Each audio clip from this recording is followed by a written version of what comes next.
just went back for second surgery. And we're live on cable in 5, 4, 3. Good evening and welcome to the City Council meeting for Tuesday, March 1st, 2022. If you will, please rise, or I'm sorry, Ms. Hilbrick, our quorum call, please. Councilman De La Garza? I am present. Mayor Pro Tem Solis? Here. Councilman Crocker is absent tonight. Councilwoman Scott? Here. And Councilman Young, I believe, will be here shortly. And Councilman Lofgren? Here. And Mayor Bachnight? Here. Thank you. Now at this time, if you'll join me in the Pledge of Allegiance by rising and then followed by a moment of silence. Yeah. I pledge allegiance.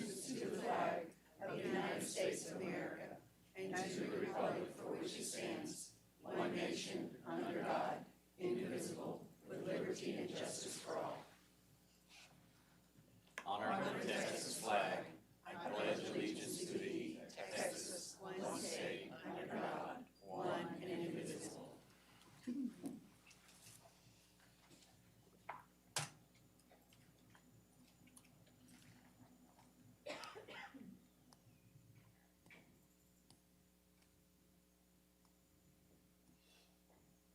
Thank you. All right, Mr. Gooch, would you like to lead off the announcements tonight? Yes, sir, I guess I would. Pleased to announce, and sad to announce, I guess, bittersweet. I'll be leaving the city in the middle of this summer. I'm announcing my retirement from the city of Victoria. I've accepted a job offer with a law firm down in Port Lavaca known as Roberts, Odafe, Whitty, and Wall. And they're going to give me the opportunity to continue my public service by representing local governmental entities in the entire region. So I'm very, very excited about that. And I look forward to working with you all for the remainder of my time here, as well as afterwards to whatever extent I can. And I'm happy to help in any way with the search for my successor. Well, bittersweet congratulations. Excited for you and sad for us, but thank you, and there'll be many more platitudes, I'm sure, later. Mr. Garza? Good evening, Mayor and council members. I don't have any other announcements. Okay. Really? Yeah. Good. Yeah. I thought about announcing my retirement too, but I got a ways to go. All right, we'll go into public and employee recognitions. Item B2A is the Texas History Month Proclamation. Whereas the Republic of Texas was born on March 2nd, 1836, when delegates from throughout what was the Mexican Department of Texas convened at Washington on the Brazos and signed the Texas Declaration of Independence. And whereas from the fall of 1835 to spring 1836, Texans of all backgrounds came together to fight for liberty and better government, enduring hardship and defeat, most notably at the Alamo and Goliad. And whereas our community recognizes Texan and American hero General Sam Houston, who was born on March 2nd, and helped assure this one-time sovereign nation of its victory. And whereas the less than 200 heroic citizen soldiers defended the Alamo together February 23rd to March 6, 1836, electing to fight rather than surrender, and giving their lives so that Texas might live. And whereas 342 brave Texans under the command of Colonel James Walker Fannin Jr. were executed by the Mexican Army on March 27, 1836 at Goliad, giving their lives in the cause of Texas independence. Now, therefore, I, Jeff Bachnight, Mayor of the City of Victoria, Texas, do designate March 2022 as Texas History Month in Victoria, Texas, and encourage all citizens to exalt and extol the determination of Texan forces in 1836 and the continued significance of Texas History Month.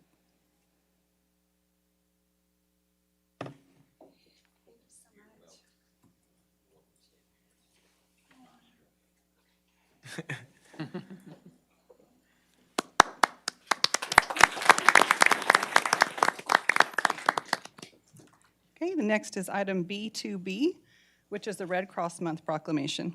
Whereas in times of crisis, people in the American Red Cross Coastal Bend chapter come together to care for one another, this humanitarian spirit is part of the foundation of our community and exemplifies exemplified by American Red Cross volunteers and donors, whereas in 1881, Clara Barton founded the American Red Cross, turning her steadfast dedication for helping others into a bold mission of preventing and alleviating people's suffering. Today, more than 140 years later, we honor the kindness and generosity of the Red Cross volunteers here in Victoria, Texas, who continue to carry out Clara's life-saving legacy as they join the millions of people across the United States who volunteer, give blood, donate financially, or learn vital life-preserving skills through the Red Cross. Whereas in the Crossroads territory, the contributions of the local Red Cross volunteers give hope to the most vulnerable in their darkest hour, whether it's providing emergency shelter, food, and comfort for families devastated by local disasters like home fires, hurricanes, and tropical storms, or by donating essential blood for accident and burn victims, heart surgery, and organ transplant patients, and those receiving treatment for leukemia, cancer, or sickle cell disease. The Red Cross also supports service members and veterans, along with their families and caregivers, through the unique challenges of military life. The organization also helps to save the lives of others with first aid, CPR, and other skill training. Whereas their work to prevent and alleviate human suffering is vital to strengthening our community's resilience. Therefore, I, Jeff Balknight, Mayor of the City of Victoria, Texas, do hereby proclaim March 2022 to be Red Cross Month in Victoria, Texas. And I encourage all citizens to reach out and support the organization's humanitarian mission by dedicating the month of March to all those who continue to advance the noble legacy of American Red Cross founder Clara Barton, who lived by her words, "You must never think of anything except the need and how to meet it, and ask others to join in this commitment to give back in our community."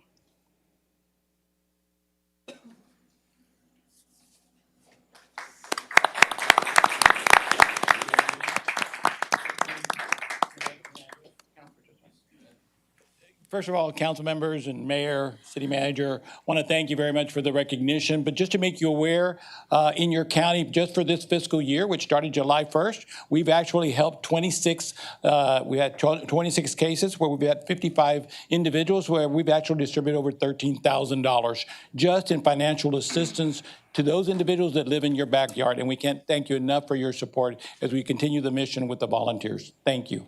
Appreciate it. Thank you.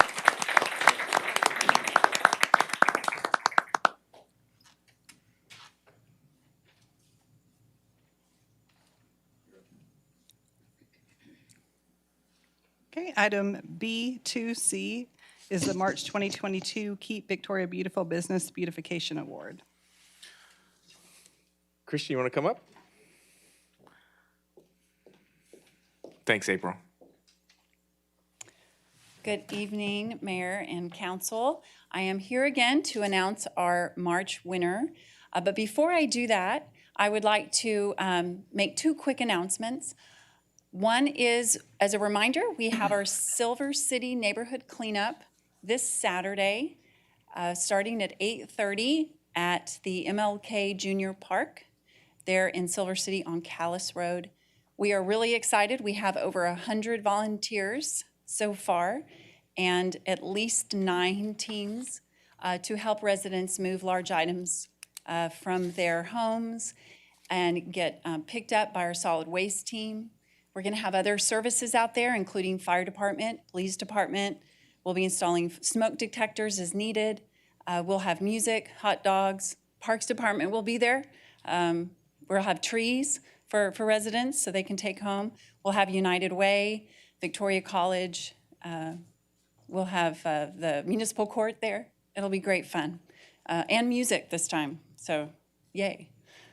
So hopefully, many of you can join us. I do know that Councilman De La Garza and Councilwoman Scott will be there, and I look forward to that.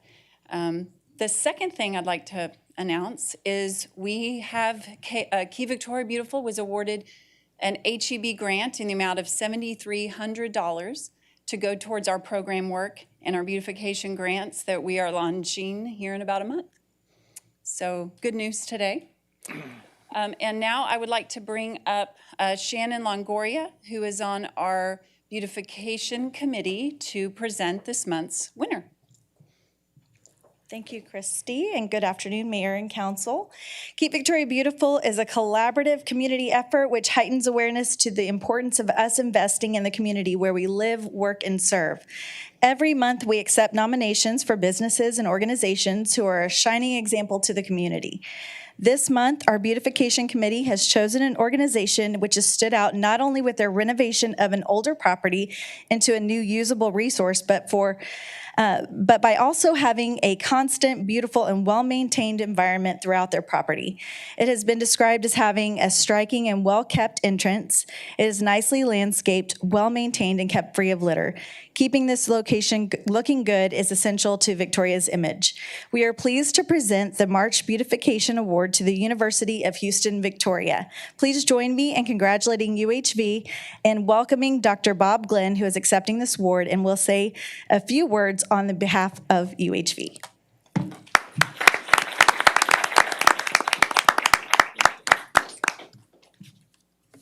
Well, let me just say on behalf of the hard work of many other people that we are pleased to be a point of pride for the city of Victoria because we consider it an honor to be a part of this community. I'd like to specifically acknowledge Matt Alexander and Wayne Barron and John Burke for their hard work in making all this done and making sure that we continue to be a point of pride for Victoria. There are many great days ahead of us. We hope to do even more in the near future, and we appreciate very much our partnership with the city. Thank you. Thank you, Dr. Glenn. All right, that concludes the public and employee recognitions. So we have items from council, and Mr. Lofgren, you're first up with the discussion of tax rate.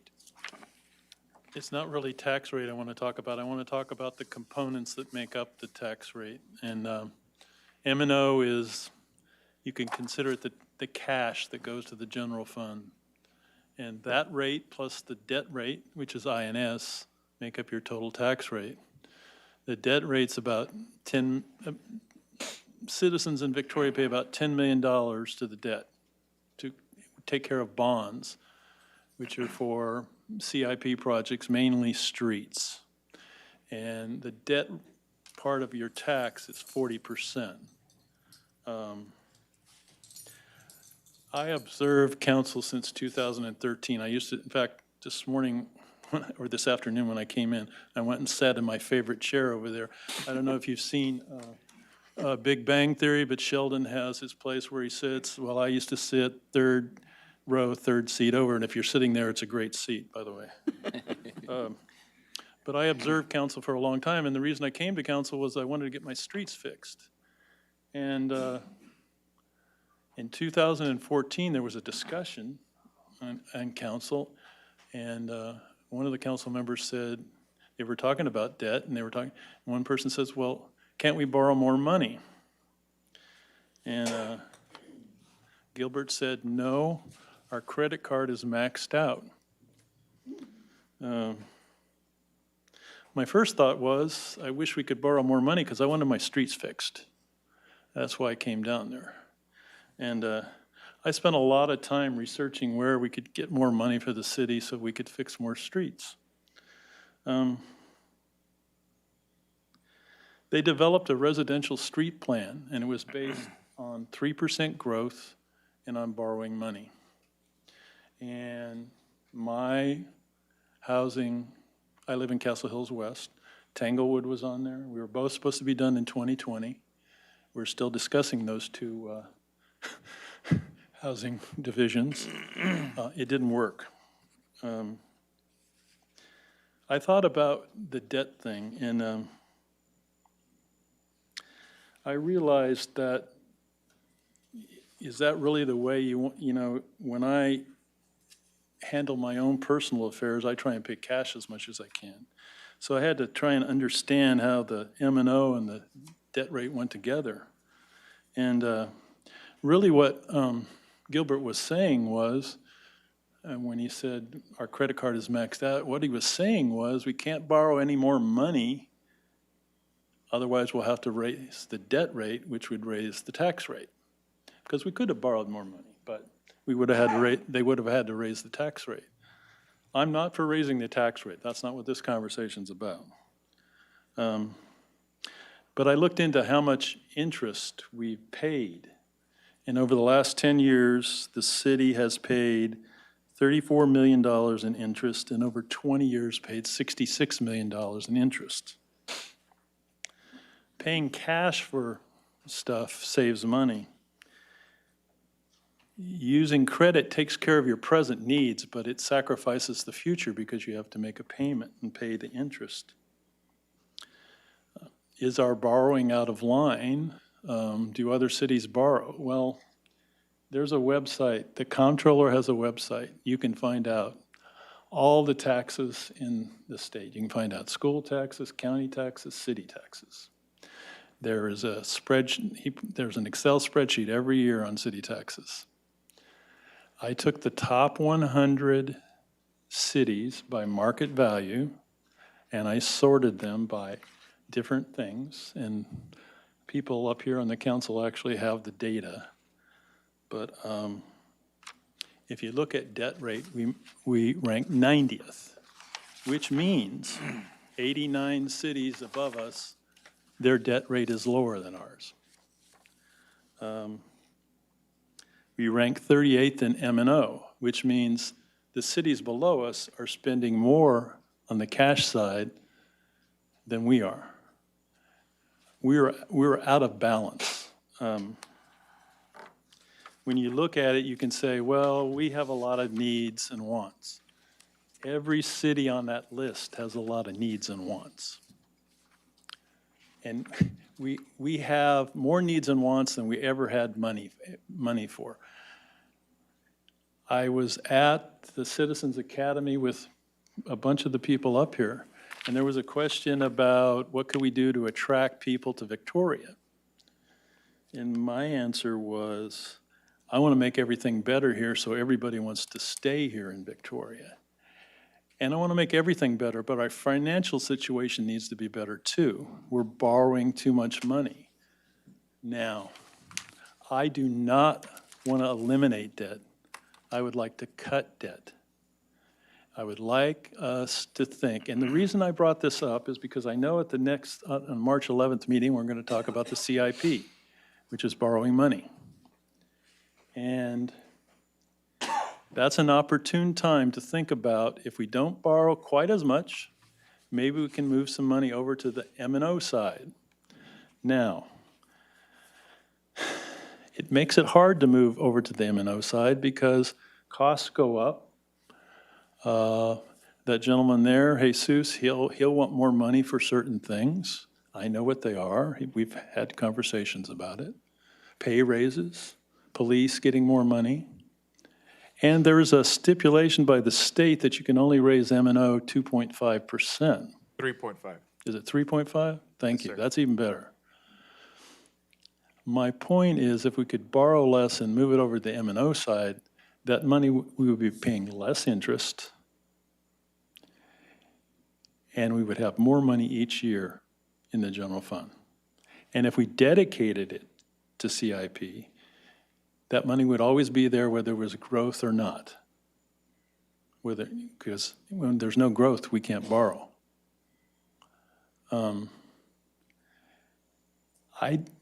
We can't move over a whole lot. And I don't want to sacrifice, we have to be able to borrow money, but we're out of balance.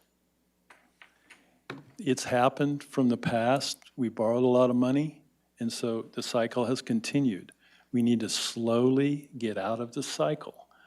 I don't want to make some big drastic moves because we have a lot of needs and wants. Everybody up here has needs and wants. And Jesus has needs and wants. But we really need, and the reason I bring it up now is because I want everybody to think about it before we have the March 11th meeting. Because it's good to think again about this particular subject. When the sales tax, half-cent sales tax was passed, there was a promise to the voters. And I want to read this because I think it's relevant.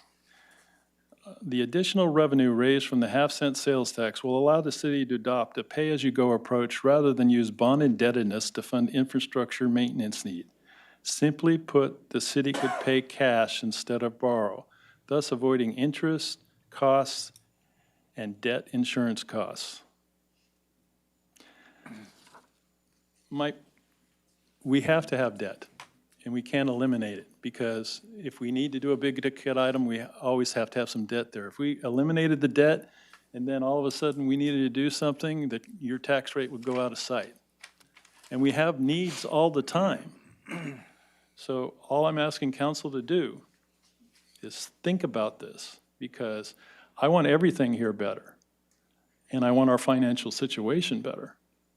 It will be a very small sacrifice for the now, but it'll be better for, much better for the future.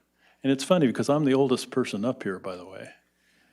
You know, so my future is a lot less than the other people that are up here. So, but anyway, if the council would think about it, and you don't need to, if you want to say something, that's fine, but please think about it before the March 11th meeting. Okay, thank you. Could I ask you to please send the URL to this type of spreadsheet so that we can sort it ourselves? Sure.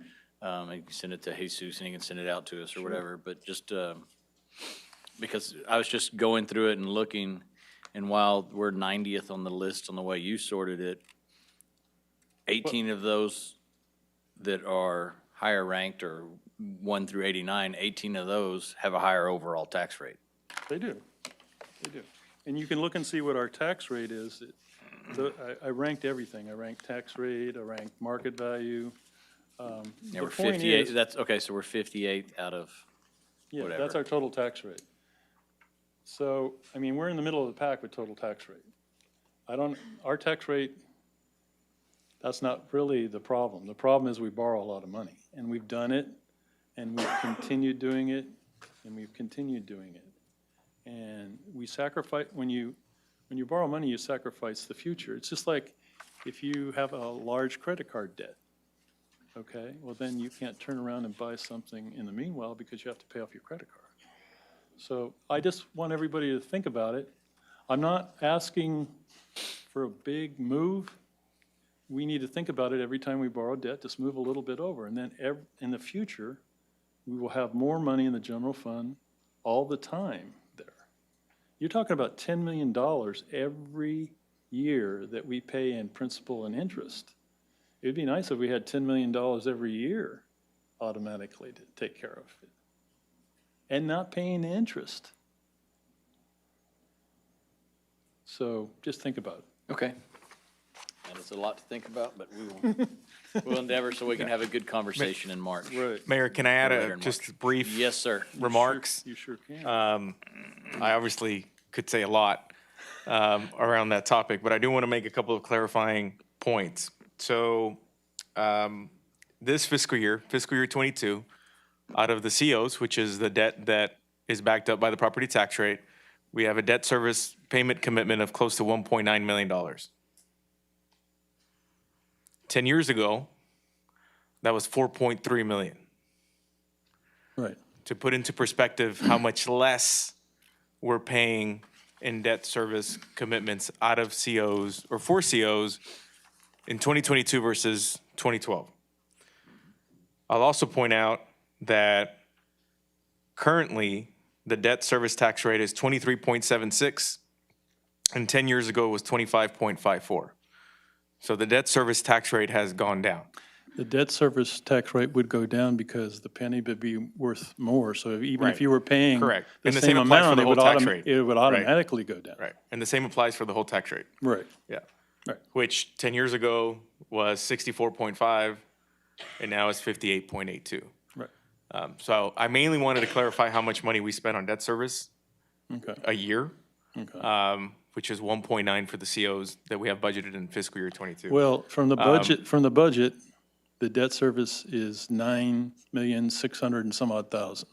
Okay, under the Right. debt service on the budget, and that's where I'm taking that Yeah, and number I'm from. specifically talking about COs, and we can have that conversation. But in any case, we intend on obviously providing some of the historical information, at that workshop to help with the conversation. I was also planning on hitting on SB2, but you already, hit on that limitation, which I think is an important one to keep in mind.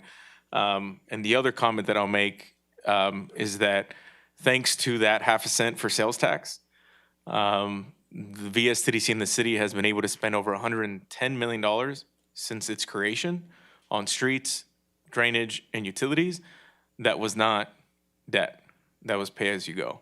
So I think the city and VSTDC has done a great job in honoring that promise to the voters and spending that much money just cash. Thank you for the defense of the city. That's what you pay me to do? Exactly. But in any case, we look forward to the conversation at the workshop. Okay. Thank you. Thank you for bringing that to us, Mr. Lofgren. Ms. Scott? Okay. Excuse me. I got stuck with something I ate earlier, so I apologize for my voice. But, okay, so a few years ago, we passed an ordinance regarding camping on public property in the city. And at that time, we said that if an issue arose with camping on private property, we would deal with it then. So I'd like to propose that we begin that process now. If we do decide to allow camping at all, then there are many considerations, such as the density, utilities, facilities to be provided, such as running water, functioning restrooms, grease traps for cooking facilities, elevation of the living units to avoid flooding, drainage concerns, and all the things we consider with any development in the city. So in the interim, I would like us to consider a prohibition on permits for campgrounds, man camps, tiny home permits, tent city permits. I'm trying to be as broad as possible for any permit and any permit of any type of a single-family housing with a square footage of less than 600 feet or multifamily housing without traditional utilities included within the housing structure. I think this moratorium shouldn't be longer than 8 months, but it will allow us to get the proper ordinances in place to protect our citizens from unsafe or insufficient, inadequate housing, while also protecting our businesses and our neighborhoods from the infiltration of incompatible housing types. So I'd like to propose that we can't do it tonight, but that we put on the agenda to establish a prohibition on permits for 8 months, and then we begin the rest of the process. I'm all right with that. I think it's better if we figure it out right now. I know there's some in the community that would like to see it, some that wouldn't, but we need to see what we're all in agreement on what we find palatable. And I think that's a very logical way to step through it all and make sure that we're on the same page. Any other thoughts? That doesn't include RVs or anything like that, does it? There's already the ordinances in place for RV parks or for RVs. They're already in place. And so there would not be a prohibition on that. And Mr. Garza, maybe you could help me with this one, and I'm sorry I didn't give you a heads up earlier, that is any of this going to be in the UDO? That's a great question. Julie, can you address that? Sorry, Ms. Fulgrim. So actually, a lot of, if it's a structure, we already pretty much regulate it through the building code. For example, there's not a minimum square footage in the building code. There used to be 400 with the new additions. Now they have, different room sizes that have minimum. And so Rick and I haven't exactly designed anything out, but we think you might be able to go as small as about 400 square feet to meet something. So the UDO is not really going to change what our building codes, because of course, we adopt the standard ICC building codes. So there's already a lot of rules when it comes to actual permanent structures in our building code. I mean, basically, if it's a permanent structure, tiny house, pallet home, all those, there's not really a standard industry definition of what those things are. But if there were something like that were to come into the city of Victoria, it would have to meet the building code. So like I said, UDO is not really going to change our building codes a lot, but we can address, private campgrounds through the UDO process, or we can start it before and then roll it into where it would fit best in the UDO after we work on whatever that you would want that to look like. But as far as structures, I think we're really pretty protected on, we want structures that are going to last a lifetime and be safe housing. And so the building code is already in place for that. Okay, thank you. So, Ms. Scott, if I can follow along with your comments, what I understand you're asking for is for me to bring back an ordinance for council's consideration at our next meeting that would prohibit any approvals of those types of structures that you've outlined. I don't want to try to repeat it, or I may miss a few, but we've got it on recording. And I can bring back that ordinance for council to debate at the next meeting, and it would essentially be about an 8-month prohibition on approving. Why don't we say structures that are not already regulated by the building codes? I think what Ms. Fulgham is saying is that those are already covering some of the larger buildings that you may not have intended to target in your comments. Okay. And I'll work with Ms. Fulgham on exactly what language we should use to incorporate, where the boundaries are between the building code and what you're trying to address. And then council can debate it at y'all's next meeting. I think as long as structure would include things like tents, I don't want there to be it creeping out on the other side saying, oh, a tent's not a structure, so the prohibition isn't for that. But I think, yes, we're on the same page. Yes, ma'am, I think that's an important consideration. Okay, any further discussion? No? Okay, great, we'll close, those are the two that we had listed on items from council. Does anybody have any other topic that they'd like to bring up? No? Okay, with that, we'll close items from council. We're going to citizens' communication. Mr. Vonderraw.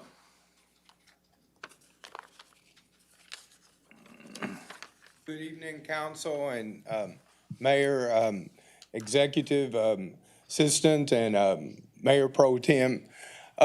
February is warrant resolution month for people that got Class C warrants. There's probably about 300 in Victoria that has warrants. And at the Martin Luther King Park, it's also known as Silver Sea on 2808, you can go there from 8:30 to 10:30 to take care of your warrant without getting arrested by the police, from 8:30 to 10:30. They got like 22 people with warrants for their arrest just on dog-related issues. But anyway, that school, William offer, it needs to be demolished like tonight. If you could get it done by midnight, I'd appreciate it. The roof is caving in on all the sides. It's got, someone was living in there in a tent, and it also has a reputation of alleged crack cocaine dealers doing drugs there. The owner found a whole bunch of soiled mattresses, and she was going to make it into a lounge, but it never did materialize. And I don't think the city council is going to approve that owner to make a lounge, a beer joint, right by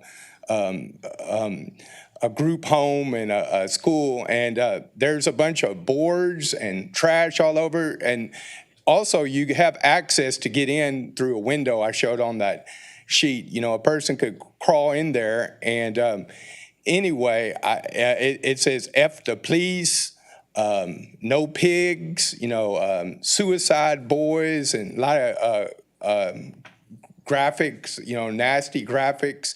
2 years ago, someone tried to kidnap someone. They were exposing themselves to a girl and chased the girl, and they called the police, and they did solve that crime and gave them the max 10 years for attempted kidnapping. That was right by that area. And people from Patty Welder, specifically today, they do go the back part, and it just seems dangerous. And the whole roof, 100% of it needs to go. It's caving in on all the sides, and a telephone post leaning over is about to hit the cars going by, and no one's really done nothing. And from what I understand, code enforcement isn't going to fix it because it's not at least 50% damaged or destroyed, because they go by what they see on the outside. But on the outside, the windows are broken and they are not boarded up. And there are places where you could crawl in. I specifically seen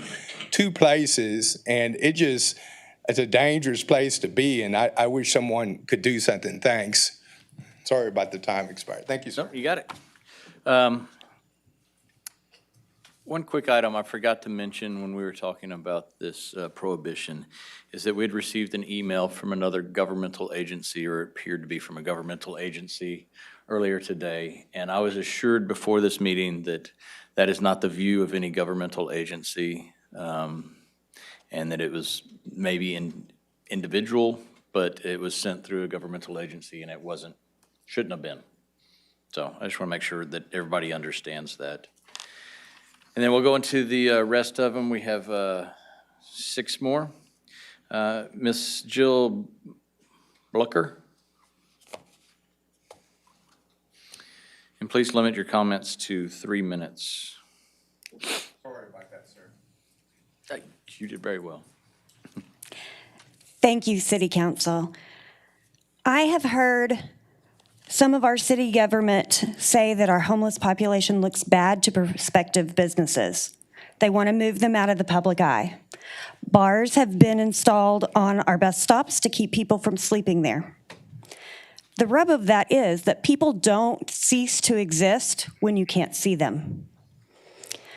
Beyond the simple fact that these are humans who deserve a safe place to rest, food to eat, and supportive services to get back on their feet, I ask you to also consider that our homeless population is growing because the cost of living in Victoria continues to rise while wages stagnate. Almost half of the population in Victoria is living on the edge. They are one minor emergency away from having to choose medical treatment over paying rent. They are less than 3 months away from being homeless. That's not going to change unless we do something. And 8 months, I can only imagine how many people are going to be on the street. Waiting is not an option.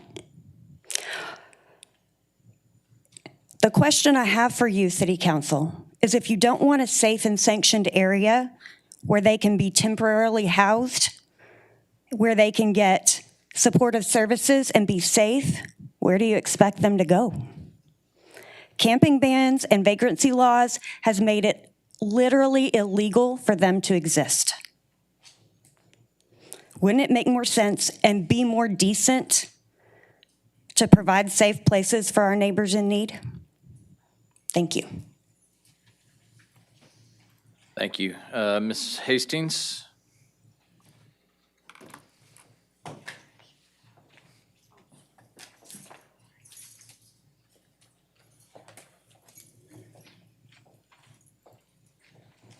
Good evening. Thanks for allowing us to speak tonight.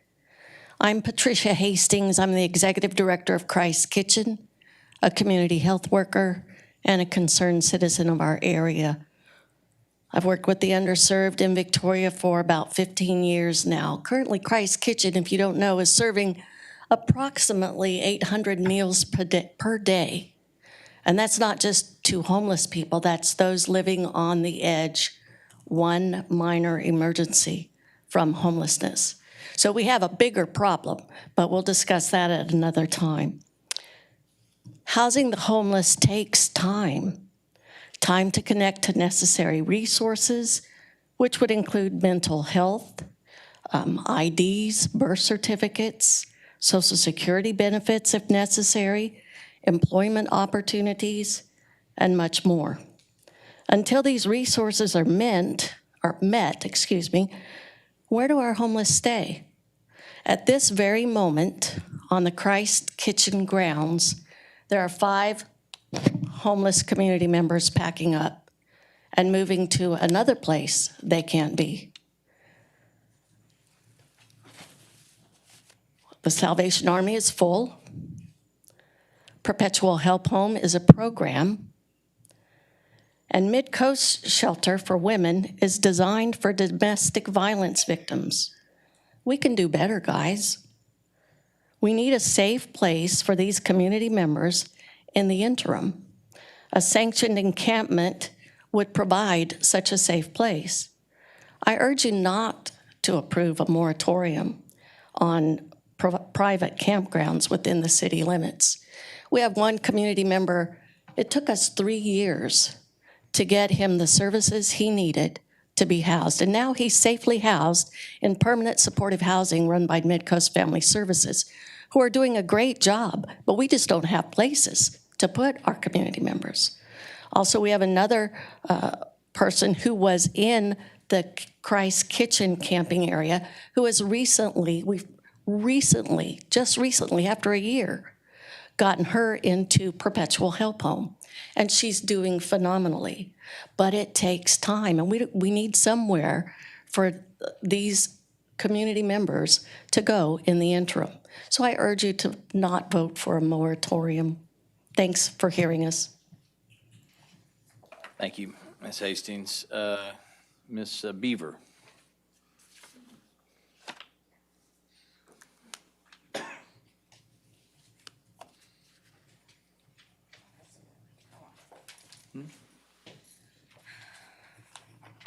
Hi, good evening. My name is Sarah Beaver. I have not been in the in this world of helping people. I was in the world of the people that needed to be helped, and in my personal journey, I was homeless, and I ended up going to rehab. And I came back and I didn't have where to go except back where I was before.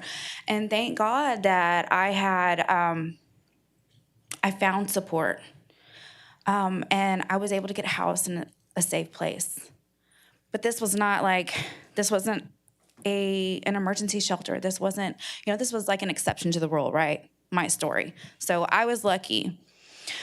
Okay, you say these people want to be on the streets or they're there because of their bad decisions. Everybody's made bad decisions in their life.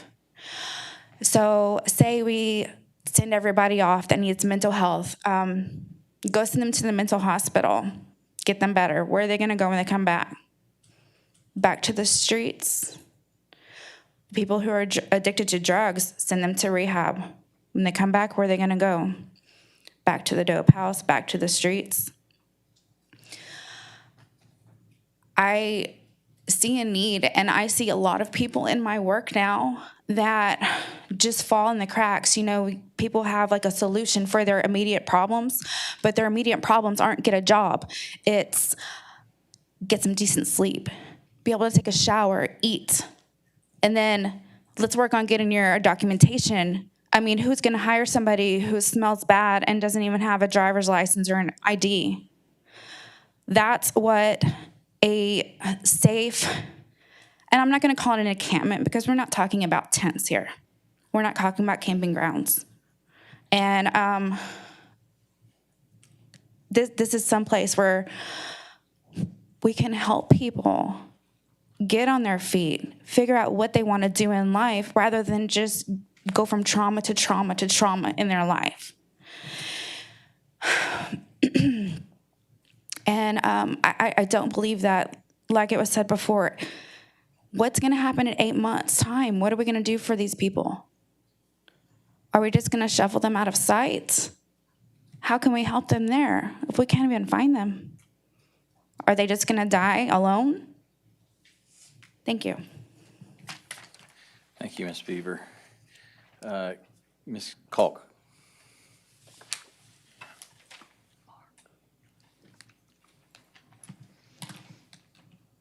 Thank you, Council. My name is Kim Kalk, Mayor Bach 9.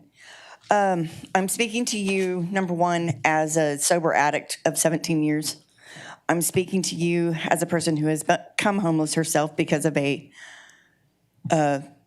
serious medical emergency and then a hurricane. There are many reasons people end up on the streets. Illness that prevents you from working, weather events that shut down businesses, and more recently, a worldwide pandemic that shut down life as we knew it. There are also those that live on a cliff and one emergency can send them over the cliff. Some of these situations are bred out of generational poverty, but recently the shrinking middle class had a close look at what it feels like on the cliff with our pandemic. It doesn't matter how they got to this point, they are on the street and they need help. In Victoria, there are only a few options if you are homeless. One, the Salvation Army can sleep 17 men from 4:30 in the afternoon till 8 o'clock in the morning. They have nowhere to go all day. Number two, the Women's Domestic Violence Shelter. That is not a homeless shelter, but tries to help when they are not full. Perpetual Help Home, which is a program that houses up to 17 women who qualify for the program that must have a job and pay a portion of their income to Perpetual for room and board.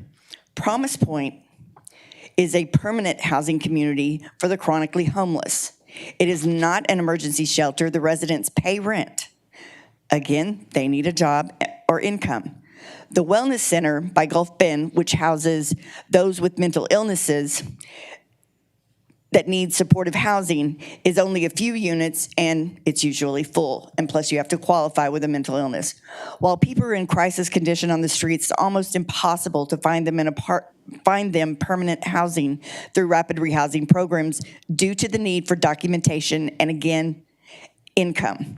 Documents like IDs, birth certificates, social security cards, proof of residency, etc. are very hard to get when you have had everything stolen and are starting from scratch because of the circular nature of the process. You have to have one document to procure the other. For example, you can't prove residence for ID if you don't have an address. You also need a birth certificate and a social security card, but you can't have an ID. You need an ID to get a birth certificate, and you need a birth certificate to get an ID. We have to be very creative in getting enough documentation to be able to procure these documents, which are necessary to get a job or housing. It is hard to help people get sober and provide them mental health services when they have no safe place to sleep, they are hungry, and they are constantly in fear of leaving their things because they will get stolen. It is particularly dangerous for a woman on the streets to be trafficked, raped, or beaten. There were 2 deaths recently in the homeless community because they had no safe place to go. Thank you, Ms. Culp. Ms. Bill.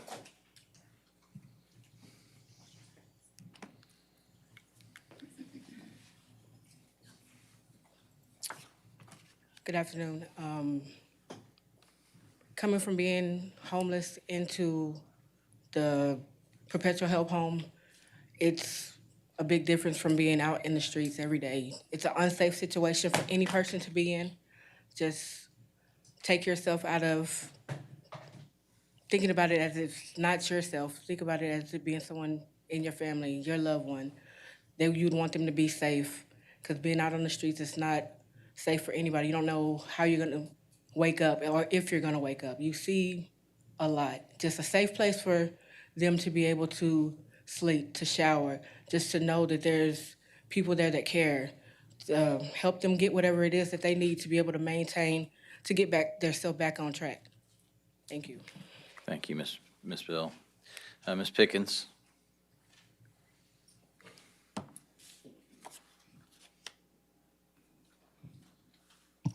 Good evening. I'm here today standing before you to express my disappointment and surprise at the idea of this council creating a moratorium to stop nonprofits from uplifting citizens in our community. What is there to lose to try and change people's lives so they can have a temporary space to be safe and secure as they work with other service providers to become successfully permanently housed? I have stood at this podium for over the last 9 years, bringing ideas and solutions to a situation that in the past the city has often ignored. Raleigh McCoy was the first mayor who not only met with and listened to organizations that provide services to people experiencing homelessness, he walked alongside those community members. He voted against the anti-camping ordinance that was narrowly voted into existence. The preemptive moratorium discussion shows the crass side of our political system in Victoria. The city's expectation is for churches and nonprofits to solve the issues of homelessness in our community, so when a ministry-driven nonprofit offers up a solution that fills a service gap, why would the city try to stop it before it has a chance to prove itself? Why would the city not want to partner with, or at the very least, verbally support that project, which on January 20th, the city manager did say the city would support this project? They just had no money for it. Embracing Hope was born out of many conversations between nonprofits, churches, and community members participating in meetings since late 2019. The people who are experiencing homelessness in our community are worthy of a second chance. They are people who have experienced a trauma in their lives and were not able to recover for a number of reasons. They need a support system they can trust. If we, as our individual selves, didn't have family and friends to rely on as our support system, we too could easily find ourselves in situations we never imagined. No one wakes up wanting to be homeless. We become numb and used to just surviving. Let us help people do more than survive. Let us help them live. Embracing Hope is not meant to be a campground. It is a temporary housing situation for a specific population of vulnerable people who need help to get to that next phase of resilience so they can live. We have an opportunity to show our community and the rest of the world that Victoria is a place that cares for its community members, all of its community members. Please reject placing a moratorium on this ministry before it has even begun. Invest in people. Thank you, Ms. Pickens. And Ms. Harris.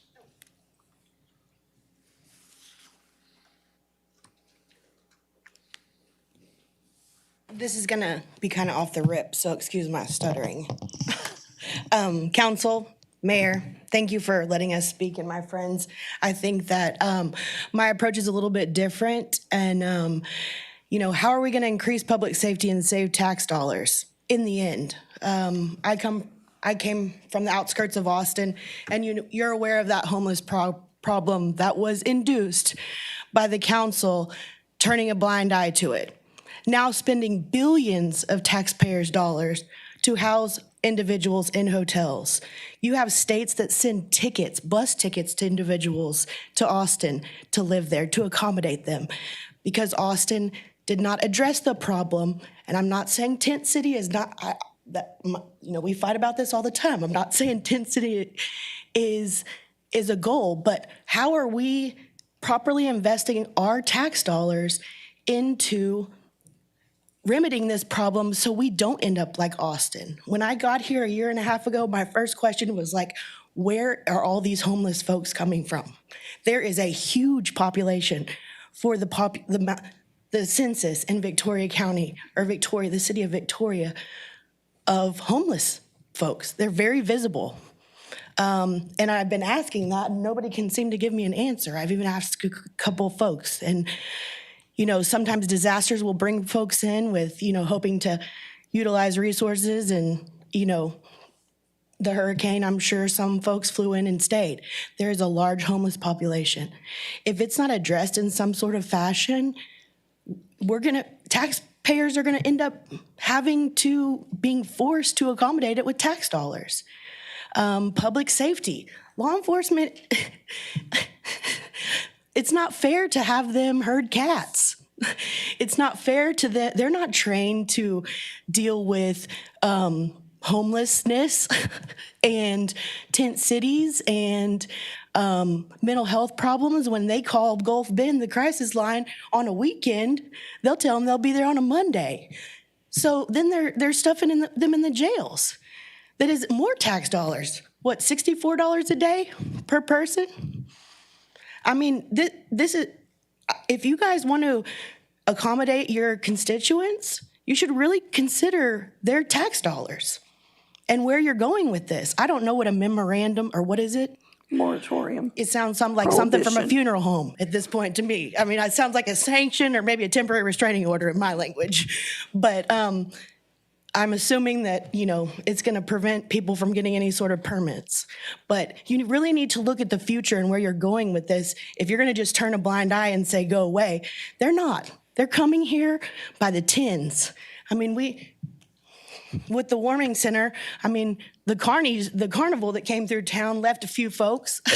I mean, and when they see more of a population of their own, they're going to feel like, maybe this is where we should be. So, I mean, please consider tax dollars for the future. All right. Thank you, Ms. Harris. Thank you to everyone that came and spoke before us tonight. We're going to close the citizens' communication at this point, have no more cards, and go into items with public hearings. Item C1 is an ordinance vacating, closing, and abandoning certain alleys in response to the petition of 100% of the adjoining landowners. Good evening, Mayor and members of council. I'll give just a brief moment for people to clear out of the room.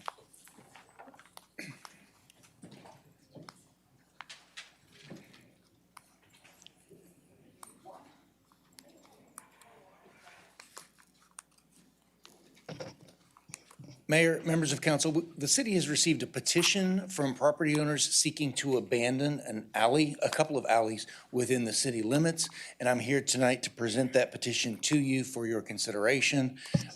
We have a section of our city code, 20-12, which has been on our books unchanged since 1960.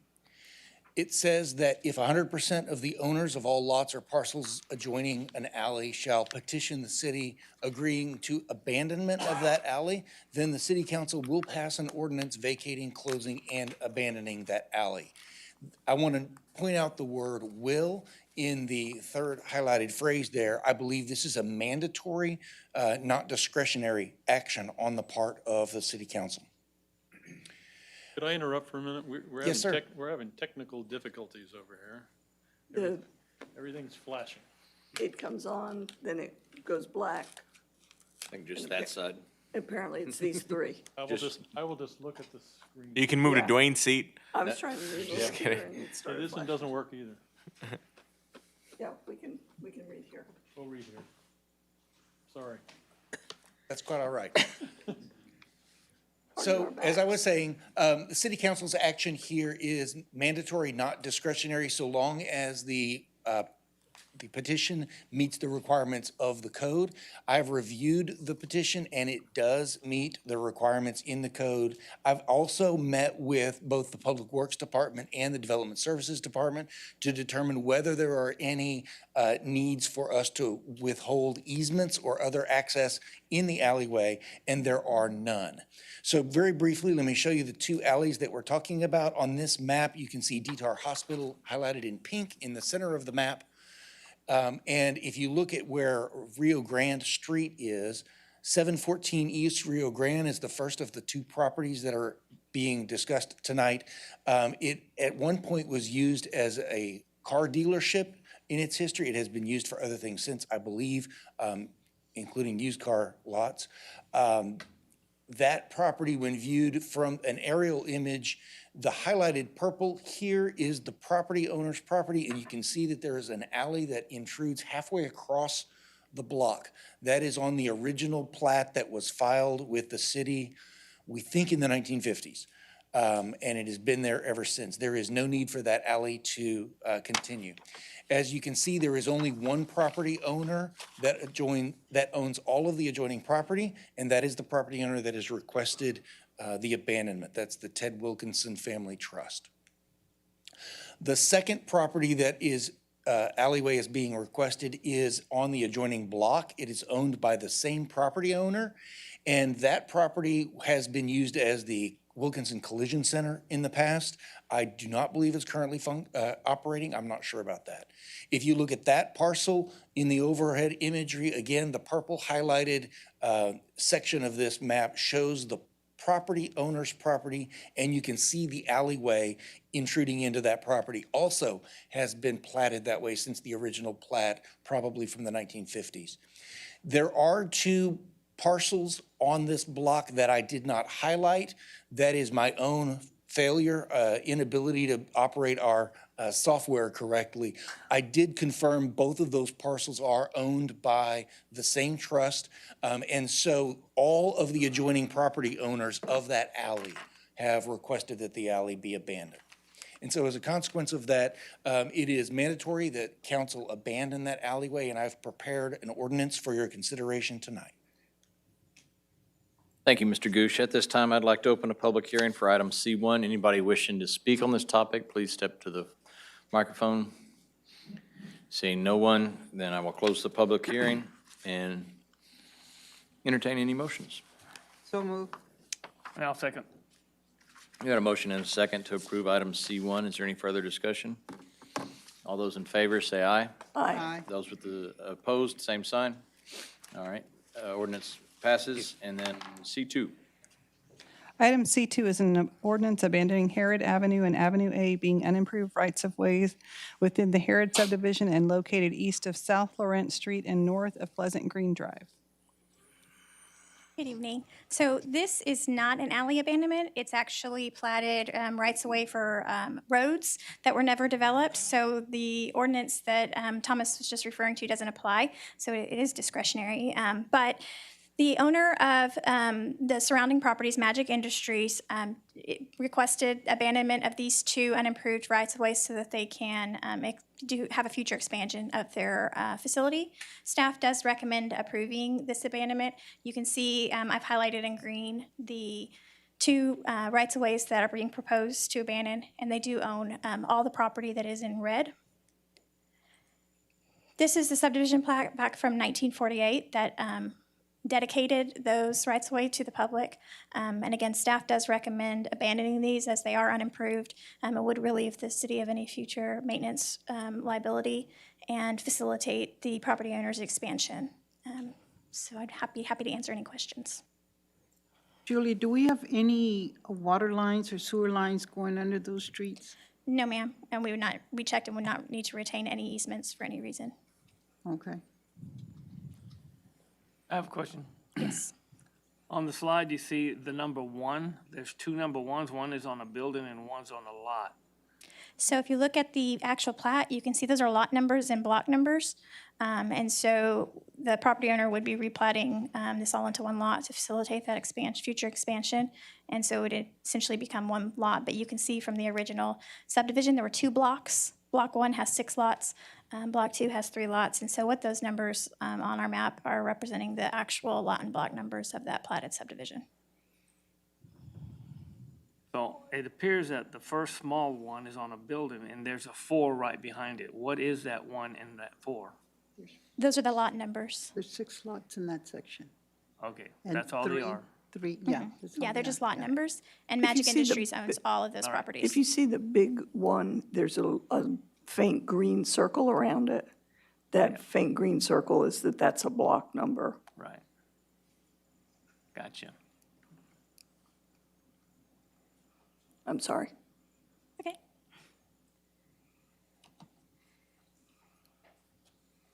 All right. No further questions. I'll open up a public hearing for item C2. Anybody wishing to speak on this item, please step forward to the microphone. Seeing no one rise up, we'll close the public hearing on C2 and entertain any motions. I move to adopt. I second it. I got a motion, and a second to adopt item C2. Is there any further discussion? All those opposed, say aye. Aye. Those opposed, I was in sorry. favor. Sorry, all those in favor, say aye. Aye. Aye. Those opposed, same sign. Item C2 carries. Sorry, I threw myself off too on that. Item C3. Item C3 is a resolution approving the Community Development Block Grant, or CDBG, 2019 Annual Action Plan, Substantial Amendment Number 3 for CARES Act funding. Good evening again. So what we're asking council to approve tonight is summarized on this slide, although I have quite a few to kind of explain where we are with our CDBG CV funds. So the Community Action Committee and Perpetual Help Home projects that were granted, they were actually canceled at the request of those agencies. They were not able to fulfill their programs. And so we are asking council to approve the cancellation of those programs. That's a major amendment which requires council action. And then we are also decreasing the Mid-Coast Family Services Birth Certificates and ID program from $15,000 to $5,000, decreasing it by $10,000. Just because the cost of IDs aren't so expensive, and so we don't have quite that demand. We've only spent about $3,000 of that $15,000. And instead, what we'd like to do is reprogram this money and some other money that I'll get into in future slides into our rental assistance program for $151,500. And so that budget increase is over $100,000, so that also constitutes a major amendment. So what we started with our CDBG CV funding is $832,139. And it's broken down to these different activities. So you'll see, each activity, what the budget was, how much of the funding we expended, how much funding we have left, and then whether the project is ongoing or completed. So for example, our development services staff, we budgeted for a part-time worker for $21,500 to help us administer all of these funds. But at the same time, we also received the TRAP grant. And so we actually were able to use the administration funds from the TRAP grant to pay for that part-time staff person. And so we ended up only needing $3,800 of the CDBG CV funds, which allows us to then have a fund balance or excess funding of $17,000 that we can reallocate. As you can see, we expended all of the original budget for the rental and mortgage assistance program. The fire department only spent a portion of their funds that were awarded. They ended up finding another grant that didn't have all of the onerous paperwork burden, and so they were, chose to use that, which makes a lot of sense. And so we have $4,100 left out of that. Community Action Committee has a water assistance program. We've originally budgeted $20,000. All of these contracts for these agencies were with the CDBG CV funds expire December 31st. So we're right now working through all of the reimbursement process. And so we're still working through. We don't have an exact figure of what, but we know that there's going to be funding left over out of that $20,000. But that would be a minor amendment as we can reprogram those because of the amount of money. Their utility assistance program and perpetual help were those two that were canceled that I showed on the previous slide. We have Meals on Wheels, which again, they were awarded $99,000. We're working through their reimbursement request. We know that they're not going to be expending all $99,000, and so we'll have funds there to be reallocated. And I won't continue to go through line item, but by line item. But as you can see, we do have a lot of funds to be reallocated in these different projects. And this is our facility projects. We don't have as much left. We have $33 left out of a deep cleaning for Boys and Girls Club and $195 left out of the Meals on Wheels Senior Center dining room remodel. So to summarize, if you were to add up all of the funds to be reallocated column of what we know is to be reallocated, that's about $74,000. But we have, in the pending reimbursement, we have $124,000 that has not been reimbursed yet. So we are asking council to approve the $151,500, but we actually probably do not have funds that will go all the way to that $151,000 once we work through the reimbursements. We gave the biggest number so that we would not have to keep coming back to council and be on the safe side, but right now we actually only for sure have that $74,000 that we are proposing that we will be using for rental assistance if the amendment is approved, with an additional about 50 that we're anticipating out of that 124 not being reimbursed. So looking at it, maybe a total of $120,000 to go into rental assistance. Last week when we were preparing the action agenda, or the agenda item memo, we thought it might be a little bit closer to that 151 because we still hadn't, like I said, received all those reimbursements. So what we're asking again tonight is cancellation of those programs and then to increase the budget of the rental assistance program. So just for a rental assistance overview, in our past, we used our CDBG CV round one funding we used $184,900 of that. Then we received 2 rounds of the TRAP funding, which is through the state. And then we are asking for a budget of $151,000, but that will be actual funding available, which right now I think we're estimating to be about $120,000. So our rental assistance guidelines for this last round, we also are proposing to make a few changes. One is that you, of course, would have to meet the household income limitations. So for our first CDBG CV round, the $184,000, we limited that to people making 30 to 80% of the median income. The TRAP guidelines were much broader. You had the 0, no income to the 80th percentile, so we will be limiting it to the 30 to 80th percentile. You must have a loss of income due to COVID. you cannot have ever received any rental assistance before. So through our first program, through Texas Rent Relief, through our TRAP program, or even if you lived in another community and received any sort of rental assistance through maybe their CDBG program, moved here, got behind on your rent here, you still would not be, we would check with all of the state archives to make sure that you hadn't received any assistance before, so this would only be for new clients. We're proposing to provide up to 3 months of assistance, which is half of what the old program ran. The old program was for 6 months of assistance. These benefits are paid directly to the landlord, so the landlord does have to be part of the conversation. And then the program cannot start until HUD approves the amendment and all of our reimbursements are completed. So we have that exact dollar figure in the HUD software IDIS. And so we don't anticipate a start date at the earliest being March 15th because our field office director out of San Antonio is retired. So we have an interim field office director out of Washington, which has slowed things down just a little bit. So if council approves this tonight, it ends also our public comment period that we published in the paper. And then if we have any public comments at the public hearing after I'm done, and then we would submit to HUD on or before March 4th. And then, like I said, once we receive their approval, then we could open the program. And I'd be happy to answer any questions. So the reallocation that it's the 151 that you're talking about. So we are asking for the budget to be 151,000, but the reallocation won't actually be, it will be what we have available. And what we have available right now is 74,000. Once we process those rest of those reimbursements, there will be excess funds because we know that those reimbursements they're not asking for the full amount. Then we'll have the exact amount. And we estimate it to be about 120,000.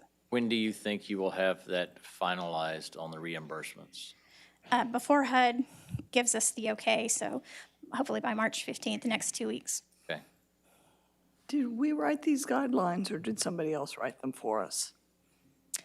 We wrote them using a lot of different examples. And We have the ability to change them. My concern is the loss of income due to COVID.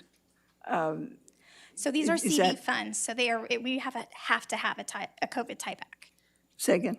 They're CDBG CV funds, so we have to have a COVID tie back. So like how long ago or? There's no time limit. I mean, since the pandemic started, so if you can prove that, the loss came and you're still trying to make up for it. The loss came and you're still trying to catch up, exactly. I've kind of struggled with this from more of a fraud perspective. If you got COVID and you're vaccinated, you need to be out 5 days. Right, so if you are a weekly wage earner, you've lost a week's worth of pay. So the part that I've been struggling with in this program is why a 3-month duration of rental assistance if you've lost 1 week. Now, certainly, some people could be affected by COVID differently and be out longer. But I don't know that 3 months is the right duration. And there's nothing in this program right now that shows any medical proof of COVID. So all you have to do is attest to the fact that you had COVID.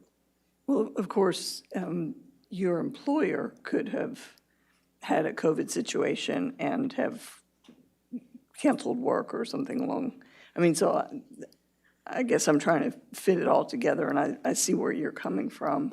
But that's just kind of broad, and I guess the bigger concern is that hopefully, prayers, we're going to see less and less of that, and so I'm wondering if that's the appropriate measure for this program, but that's why you're saying it has to be tied to COVID in some way. What we saw in the first rounds a lot is, once someone gets behind, it's very, very hard for them to get out of it because some of these leases have late fees of like $35 a day. And so even though they're paying their landlord, not the full amount, it was late, they have a really hard time ever catching up. And so that's really where that 3 months helps. We have worked with a lot of landlords too. When we catch people up, some will actually waive a lot of those late fees. And but that's the most prevalent example that we saw, is that they're getting so far behind, even with maybe only a week or two out of work. Well, and then secondly, having never received assistance, is that also part of the guidelines? It's a requirement? Yes, so that would be a change that we're making to the proposed guidelines. Just because, I mean, if somebody has dug themselves into a hole, and we certainly heard a lot from citizens earlier, not being able to qualify for this program again, I guess I'm just concerned.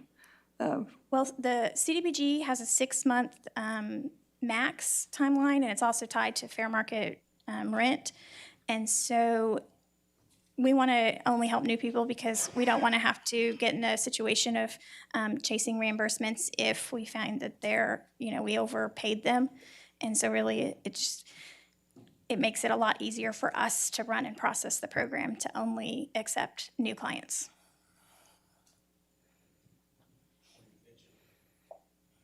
In regards to, that person's out a week, but if they have a child that had COVID or something, they're, that mother, that father, that parent may be there as well, extending that time versus just them. It just says loss of income due to COVID, not specifically personal related. And from there, just throw that out there. That may extend that time frame. So. Yeah, I know of a family situation. We all think about everybody in the family having it at once, but it doesn't work that way. You've got the week that they have it, and then the quarantine, then the next person has it, and the quarantine's back again, and it goes on. Seen it firsthand. Yeah, I have to.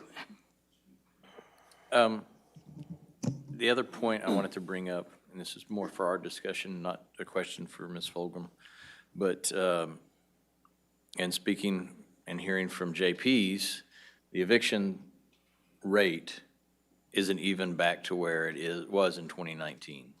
So it's below that, what would have been considered a normal time, I guess. I don't know if we know what normal is anymore. Yeah, for sure. But, so some of me still questions, why are we still doing this? And, some of it is we have the funding, it's CDBG funding. We have an option of here or donation to the food bank, but in some way, spending it wisely to help those affected by COVID. I know that there are plenty of employers in town that are hurting for employees. I want to make sure we don't perpetuate the problem of people not going back to work or anything along those lines, and I don't want this program to be a part of that. So that's when I look at it from a broad perspective. I want to make sure that it helps those that need the help in as tight as possible manner and doesn't allow for abuse of it, which is why I really wanted the medical proof of COVID, because I just don't want anybody just to say, oh yeah, I had COVID on when they fill out the form and there's no proof that they had COVID. There's no way to go check or do anything like that. So I think some more just tightening up, and I understand and agree with your argument about multiples in a household. That makes sense. But I would like to see if we couldn't cap this program at, starting March 15th and we're done by June 15th. And whatever money's left over at that point goes to the food bank. Is that something that's feasible? So definitely it would be really easy for us to open the application window for, 30, 60, 90 days. But I'm not sure that we'll be able to get through all those applications in that time frame. But we could stop applications, and then if there's any money left over after we have worked through the applications, then reallocate that. But I do worry. We don't have that temporary staff person anymore. So when we were talking about this internally about how we should reallocate this money, the selfish part of us says, let's just give it to the food bank because that makes it a lot easier for us. That's just a simple contract. So there's definitely going to be some burden on our staff to intake all of these. So we could open up the application period for a period of time, but we might not still be able to actually work through all those applications in that time frame. I found it curious that some of this funding was coming from unused funds in utility reimbursement or utility help. So I'm just trying to figure that out. I guess it's easier to keep your utilities on while you're in the house and pay that, and you don't need the assistance. I don't know. I was They just may not be No, I think- renting that. They parallel. The utilities, if a lot of rental units include utilities. And so the people that need rental assistance wouldn't necessarily need Yeah. utility.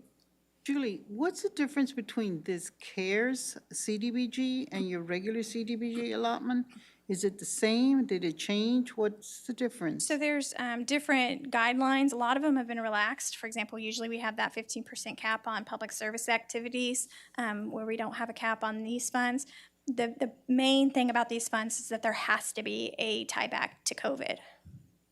Okay, so this is not track sensitive? In other words, it doesn't have to go to the low-income tracts? It does have to go to low income, helping low income individuals.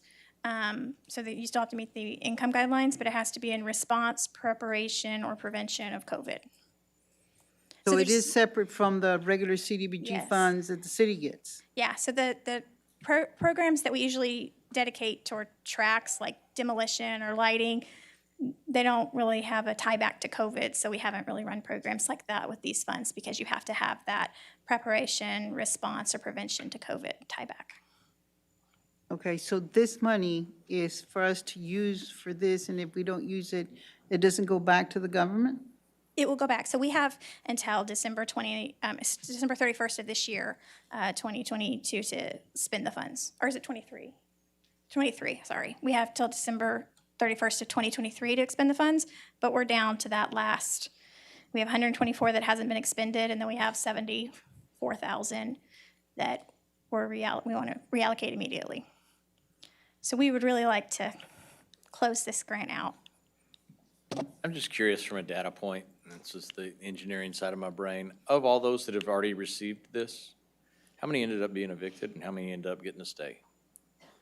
We don't track them after they receive I mean, the just seeing funds, so. how efficient the program is and how successful the program is, that'd be a good thing to know. Is the money being spent wisely and doing what it's supposed to do? So, Right, that is a good question, whether it just bought another 3 months and, yeah. or whether it did put them over the hump that they needed. Well, 3 months is better than being out in the street. I mean, I don't know. But the purpose of the program is to help people make up when they have had For a COVID loss. and they've lost their income Right. and they need to get back on track. And It so may that's what not- I'm saying. It may not be enough to get them back on track. I mean, if, say, they're 4 months behind, what are they gonna, they still have to make up some. And if you're in a 30% of medium income, it would be hard to make it up.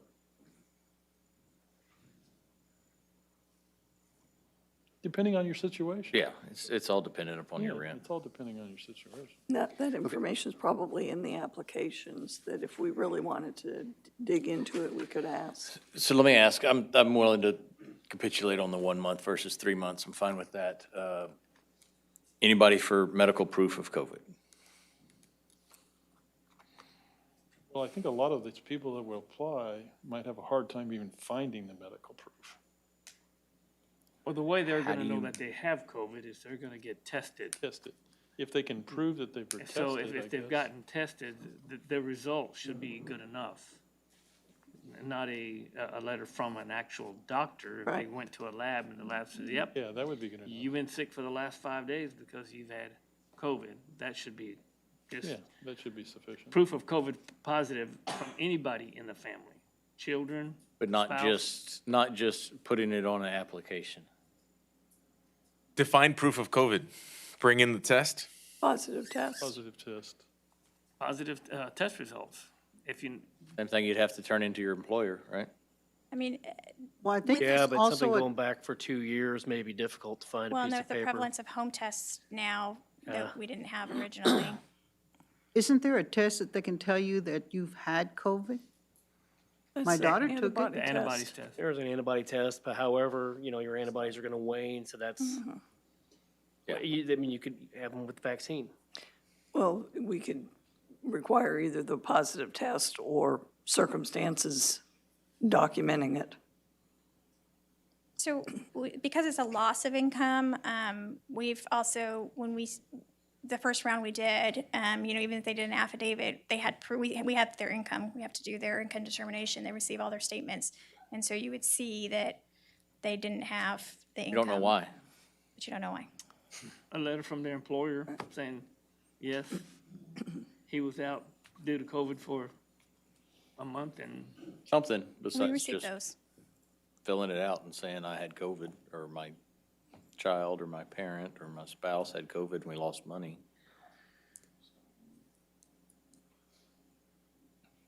Y'all okay with some type of verification of COVID since it has to be tied back to COVID? Yeah.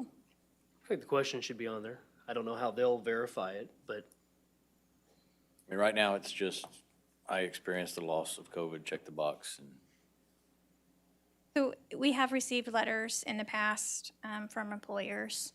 And I will say, as you sit down with someone, it's very clear whether they're doing everything they can to get ahead or if they're trying to, basically scam us. And honestly, the income determination requirements and all the paperwork requirements really push a lot of people away because they think it's too much work. okay, y'all have a direction? What was your question? Should we have some form of proof of COVID to corroborate a personal statement? Well, I would say that Yes. because these are federal funds and it's whatever they require. If they don't require that we ask the question or have proof, whatever will accommodate the grant, whatever the grant requires, I think that's what we should go by. Because those are federal grants, so I don't know that we should make it even more stricter. But if Because we're they gonna- come with directions. But if we don't administer it, if it's a federal requirement and we don't administer it properly, then we'll be paying the federal funds back. So I am in favor of making sure we're complying with the requirement. Yeah, so The sworn clarification? affidavit complies with the HUD requirements. But we can, in addition to that, we can require something from their employer or a test, one or the other. Of course, the employer could always, I mean, they may have seen a doctor, they may have a doctor note, they may have a positive test, something from the employer. I don't want to, limit it, and I know that makes it a little bit harder for you to administer, but I think there should be some effort to make sure it's related. But we're trying to spend the funds, and you're talking about people that are making less than probably 50% of the median income. You're putting more hardship on them, you're putting more work on our staff, and I say the government regulations is all we need to follow. I agree. Well, I guess my thought is that we may not actually end up spending all of this money on this program, and Are you willing to send it back? no, I don't want it, no, Bank. we'll allocate it again, either the food bank or we heard a lot of programs today that we might need to be thinking I didn't about think as the well. food bank was one of those items that we could, we've given them $300,000. okay. But any unspent funds on this can go to the food bank? Can it? Just reallocating it again? I mean, there's other places it could be allocated. I mean, like the Salvation Army, don't they have a project going on too that might be, It can go anywhere, I think, isn't it? or maybe not these funds, I'm not sure. Okay, so we are at the point of opening a public hearing, but we have 3 months. We don't have, seems like any type of consensus to change the, I heard it's 3 to 3, so we'll leave it as it is for Right. proof of COVID. So we're just going with the program as is. It's a great discussion. I appreciate it. So we're going to do 3 months from when we open it. We'll open the application and close it, but we won't open it. We'll do a press release and everything, but we won't open it until we have it approved by HUD and know exactly what that dollar Yeah, amount and a is. 3-month window for application submission, and we'll spend it till it's gone in that 3 months and then chip the rest of the food I think we'll spend it all in bank. 3 months. Will we have Probably to, will. will we have to amend again No. to give to the food bank if? It'll be below 100,000. No, if it's below 100,000 and they're already a project because I see. we gave them money at the beginning, it would be a minor amendment. Okay, Okay, let's open up the public hearing on item C3. Anybody wishing to speak on this Mayor, item? This is also a good break in the conversation for us just to make sure that the minutes reflect that Councilmember Young arrived at 6:05 PM. Thank you. We want to make sure his vote counts. Okay. Thank you. Good evening, Bethany. Hello, an unplanned appearance. Sorry, I had a lot of interest in the two subjects right before this, and then perpetual help home was mentioned. So I would like to make a quick statement. My name is Bethany Castro, former executive director of Perpetual Help Home, current executive director at United Way. And so I will say, just going back to the canceled funds and why they were not spent for Perpetual Help Home, and I can't speak to CAC, but it's probably something similar, is when the original grant was written, there was such a tie-in with COVID. For us, it was having to basically you lost your employment because of COVID and had to prove that. And we even put into the application that you had to have kind of like that notice of furlough. And so when kind of the ability to receive the funds and start to use them was much further down the road, our ladies no longer had that documentation. They had already gone back to work at that point. And so that's the reason why these funds were kind of canceled for that specific purpose. But I would like to kind of speak to some of the concerns that were raised for the rental assistance program and what we've been seeing in the community over the past few months. I'm sorry, I talk very fast. I forget to breathe. I apologize. So we are seeing probably I would say one of the biggest surges in need for rental assistance because of the Omicron surge that happened recently. Even since the beginning of the pandemic, there were so many rental assistance programs out there. There was so much kind of unemployment assistance, things like that. People were kind of able to keep up. And now all of that help has gone away. And so I would love to kind of echo what Ms. Scott and Dr. Young were saying. We're seeing people that are hourly wage workers earning $8 an hour having to take off 4 or 5 weeks because of very mild COVID cases, but they're running through their household and they're just running rampant. And so it can be a whole month's worth of wages that are lost because of, simple cases, simple tests that employers are saying, oh no, please don't come back. I don't think that we would have a problem using the funds in 3 months. I just want to publicly, and I'm sorry, I was expecting a 3-minute timer, so I'm going super fast. But I just want to publicly just give a huge shout out to our CDBG department.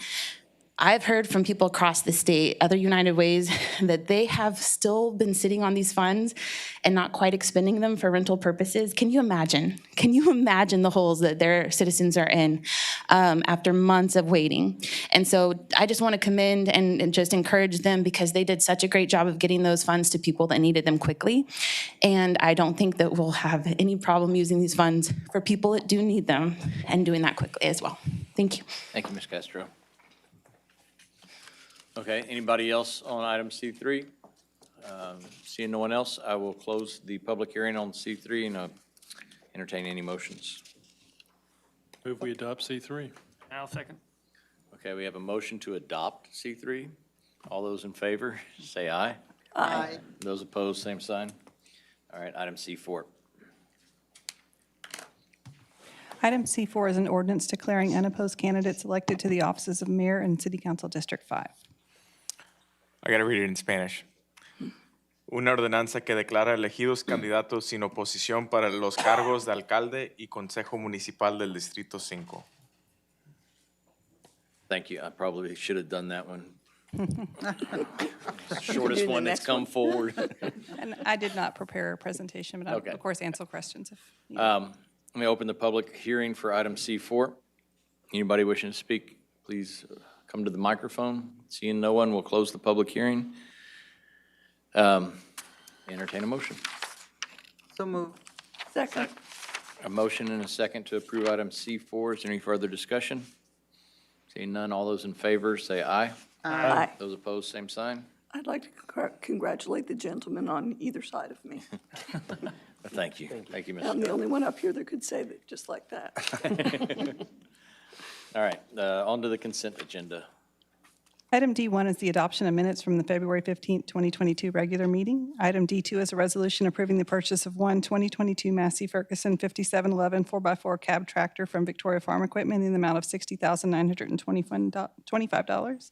Item D3 is a resolution approving an interlocal agreement to participate in the Regional Sexual Assault Response Team. Item D4 is a resolution reappointing members to the Board of Adjustments and Appeals.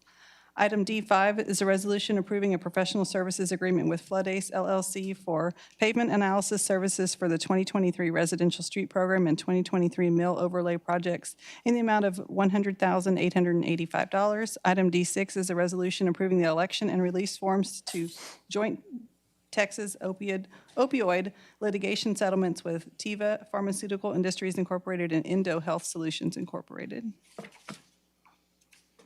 I move we accept the consent agenda. One more. Okay, one more. Oh, you're still going. Item D7 is a resolution approving the sale of 15.69 acres located at 4803 North Van Jordan Street to Pasadena Land Holdings for a total purchase price of $500,000. Now? Okay. I move we approve the consent agenda as read. Second. I had a motion and a second. All those in favor say aye. Aye. Those opposed, same sign. Motion carries. Item E1, and before we start presentation or anything, I would like to open up the citizens' communication after she reads it, just to have Mr. Taylor speak real quick. Item E1 is a resolution denying an appeal of a variance request to Section 20-83A for the property located at 3211 North Navarro Street. Thank you. And at this time, I open up citizens' communication again.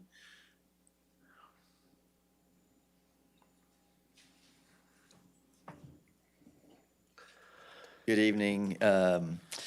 Mayor, members of council, thank you for allowing me to speak briefly. My name is Tommy Taylor. I'm the general manager at Atzenoffer Auto Group, and I'm here to discuss with you this evening the variance that we have requested at 3211 North Navarro.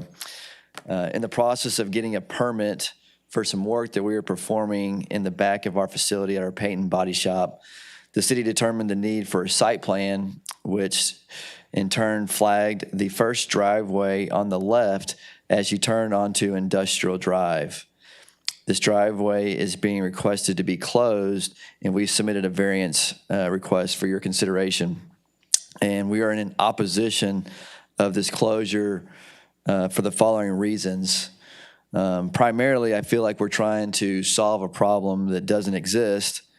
The driveway is not anywhere near the site of work that is being done at our facility.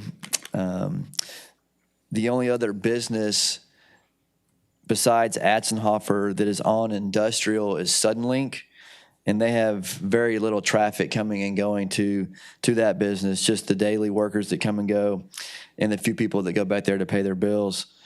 So most all traffic that is turning on to Industrial throughout the day is coming to Atzenoffer. I feel like the most important point for us is the closure of this driveway in question would negatively affect our ability to move vehicle inventory around the lot. And as you are all probably aware, inventory right now is a challenge, and being able to freely move our inventory around, or not being able to freely move our inventory around, could present financial hardship for the dealership. Since this driveway was brought into question, we've been monitoring the usage of it and haven't seen much of any or at all traffic through the entrance at question. The majority of the traffic turning onto Industrial is going deeper into the lot, mostly to our service area, which is located mid-block. So this evening, we respectfully request you to approve the variance and allow the driveway to remain open. Thank you. Thank you, Mr. Taylor. I'll close the public hearing unless Mr. Jacob, it's good to see you if you wanted to get up and speak. Well, it's good to see you anyway. Close public hearing, or the citizens' communication, and go into any presentation. I think Mr. Taylor summed it up pretty well. So a site plan, of course, triggered compliance of the site, and we looked at all aspects of the site, and it was found that everything was in conformance except for this driveway, which is only 20 feet from the intersection. Driveways should be set off of primary arterials, which Navarro is to a much greater extent, to prevent any stacking potentially on Navarro as people try and turn off and then immediately turn into the driveway. And for those reasons, for the safety reasons, staff and the Planning Commission did recommend denial. So I just have a few pictures of the intersection for y'all to have a good picture.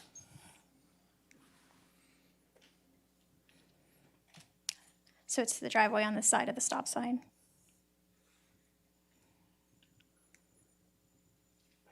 And I'd be happy to answer any questions. Where is the actual construction that triggered the city to request the site? You see the variance or site square in the middle? Yes, it's in that general area. But point with your cursor again. Now, where's the driveway? Up closer to the intersection, Farther up. James. Keep going, keep going, keep going. It's almost at going, the corner. It's keep only going. 20 feet. That All right. driveway. You only have the main lot outlined in yellow, but isn't across the street, isn't that all Atzenhofer? Doesn't this road go straight down the center?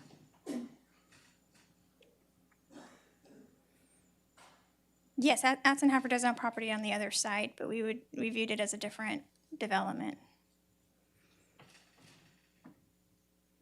I don't understand that. It's all Atzenhofer property, correct? Yes. Even all the way down to that street that's in Aqua at the very top of the picture? Yes, so Sunlink is in the very back, but I do think they own all the vacant lots as well. But we just analyzed the developed site for the site plan. But I guess that shows that there is the potential for more development back there. I see 4 vacant lots. How many driveways are in the yellow? 1, 2, 3, 4. I believe approximately 8, but Driveways? I'd have to look a little closer. Do we have any crash data on Navarro that relates to stacking in that area? No, I did not pull any crash data. Because I can't ever recall any stacking issues, because if someone is queued up to take a right onto Navarro, I mean, it used to queue up a lot longer trying to take a left onto Navarro, but now they're just taking a right on Navarro. Correct. They go down to the next driveway, or the next driveway, whichever one's more convenient to which part they're going, and this is more of an internal use driveway than a turn-in for someone coming off of Navarro. I just don't see a stacking issue. There's more of a stacking issue at Veracruz than there is ever here. Yeah, it's true. And we're not gonna close their driveway on Navarro, because that's where the stacking is occurring. But this is why we have ordinances, and this is why when they're triggered, sometimes we have these situations where we have the opportunity to improve safety. But what are you gonna improve if there aren't any crashes? Yeah. What are you improving? You're nothing. You're creating a hardship for someone because they're just doing a minor addition of a carport to accommodate something in a building that has, this is where I have a problem with our development code, is that why would a business owner want to go through all this? That just creates more problems for themselves by just adding a small metal structure that's a carport. I mean, you're disincentivizing business owners by trying to push some of these where our development code has issues, and that we're trying to work on and make it more friendly and more understanding of small little alterations like this that don't trigger big site plan issues that may be decades old. Most of the traffic backup on Industrial occurred when the median was not there, but now that we have a median, most of the cars come up to they're gonna Navarro get and to take a it. ride, and they're gone. Yep. Is there a curb cut in the median there, or is it? There's a There bigger is. concern there because it's a no U-turn, and it's more of a safety hazard from everybody doing a U-turn there Yes. than anything, than this stacking ever would be. We don't have crash data, but I do remember from the Navarro median stakeholder meetings, Adjoining did do a study, and I think it was about 1,700 cars, which is what what prompted TxDOT to actually provide that curb cut there. It's the number of cars. Right, but it's not a U-turn. No, It's a it's not a left turn U-turn. lane. Left turn. Exactly. And I think the medium took care of that. I don't think that, Well, that's why there's a break there, because of the number of cars turning onto industrial. So the issue isn't really right now for the city. The issue's for the owner right now. But if there were more development and more traffic on that road, then there would be an issue for the city as well as the issue that two different issues. There's not much traffic right now. That's why you're saying there's not much stacking. But there's future potential development. He also said that not very many people use the driveway, and he's got 8 driveways. How many driveways? And that driveway is blocked if there's a car parked there at the stop sign fixing to take a right onto Navarro. So the cars coming onto industrial from Navarro, taking a right, aren't gonna use that driveway anyway. So it's But we don't actually, I think, have accurate traffic counts of how many people are turning right in or right out, because we didn't collect those for this. I kind of agree with, it's a solution to a problem that doesn't even exist. right? So, all right, any more questions for Ms. Fulgram? Thank you. Thank you, Judy. All right, we can have a motion and we can still continue discussion after a motion. I move that we deny the variance. And I'm not sure whether that means approve the motion appeal. as written, which is a denial. Yes, ma'am. Thank you for asking the question. The resolution is written to deny the variance. So if you approve the resolution as written, then you are denying the variance and upholding the Planning Commission's ruling. Because we do need an action on the record, we don't want to just, vote something down. It appears as though the direction of council might be leaning against this motion. I would recommend that you go ahead and get a motion on your second to approve the resolution denying the variance, and then someone make a motion, if they want, to amend the resolution to grant the variance. I second Ms. Scott's motion. And I make an amendment that we amend the resolution. amend the resolution. To grant the variance. To grant the variance. And I second. Okay, so we have a motion and a second, and an amended motion and a second. Is there any further discussion on the amended motion which would approve the appeal of the variance? And That's a correct statement. It would approve the appeal and grant the variance. I'd like to make the comment and discussion that the Planning Commission, who is quite reasonable and has sent us a few variances that I've disagreed with, the Planning Commission also recommends denial. thus the appeal to hear. Thus the appeal to hear. Okay. It would come to us one way or the other. So which motion are we voting on This first? is to approve the appeal and the variance. Right, but so this would be the motion. Remember, the first whether we're vote, amending. the first vote needs to be the vote on the amendment, which merely changes the wording of what we're considering. So the first vote will be on Ms. Solis's amendment. Okay, All right. to not grant the variance, to not grant the To variance. change the wording of the resolution. To grant. To grant. To grant it. To grant the variance. Oh, okay. All right. Well, I haven't spoken, but I do agree that are we looking for a solution to a problem that we don't have? The stacking has been brought up. If there is no stacking, it's kind of hard to argue that that's an issue. And I know we can look to the future and say that there may be, nobody has a crystal ball. I can only deal with the data that we've got in front of us. And so I would certainly vote in favor of the amended to grant the variance. And I can remember being up here for 9 years now. And on one hand, maybe the times that we voted against the planning commission, it's happened. but it's very rare. This is one of those rare occasions that I'd probably vote the opposite way of the Planning Commission. All right, if there's no further comments on the amended motion, all those in favor say aye. On the motion to amend. I'm sorry, thank you. On the motion to amend, I'm going to miss you.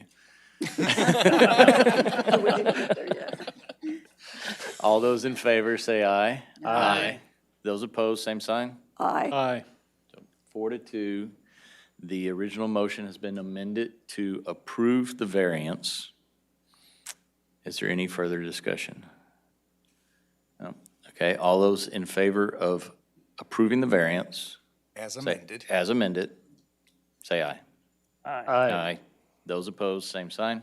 Aye. Aye. All right. And actually, you were right when you said approve the amendment, or approve the variance. He was thinking you said approve the Yes. resolution. Yes, she's right. I think, To the variance. I think we understand what we meant, though. Yes. Yes. Yeah. If So there is, variance is approved. Like there's a lot of double negatives going on. Absolutely. yes, there are. And there's reasons why that gets complicated. Number one, we want to write a resolution that supports the Planning Commission's recommendation to you and staff's recommendation to you, right? If Correct. it's your desire to support what they have recommended to you, we want you to simply be able to say yes.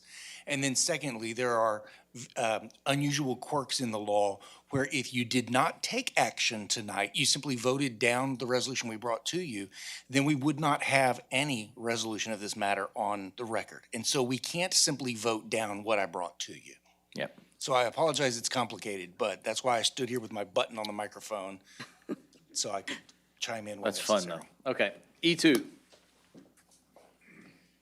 Item E2 is a resolution approving a variance to Section 21-54E for property located at 301 Wayne Watkins Drive to waive the installation of a sidewalk within the US Highway 59 North right-of-way. So this is a much easier one. As you know, FedEx is developing out in the industrial park, and while they are building a sidewalk on Wayne Watkins Drive, they did ask to not build a sidewalk on US 59. Staff fully supported that and offered them our sidewalk agreement and covenant, although they had some issues with the language in there and chose instead to seek a formal variance. Staff, again, recommends approval because we don't need sidewalks on high-speed frontage roads with no curb or separation, and we don't want to encourage pedestrian activity along here. If in the future we ever did want to encourage pedestrian activity, we would work with TxDOT and usually through MPO and Cat 2 funds to make sure that happens.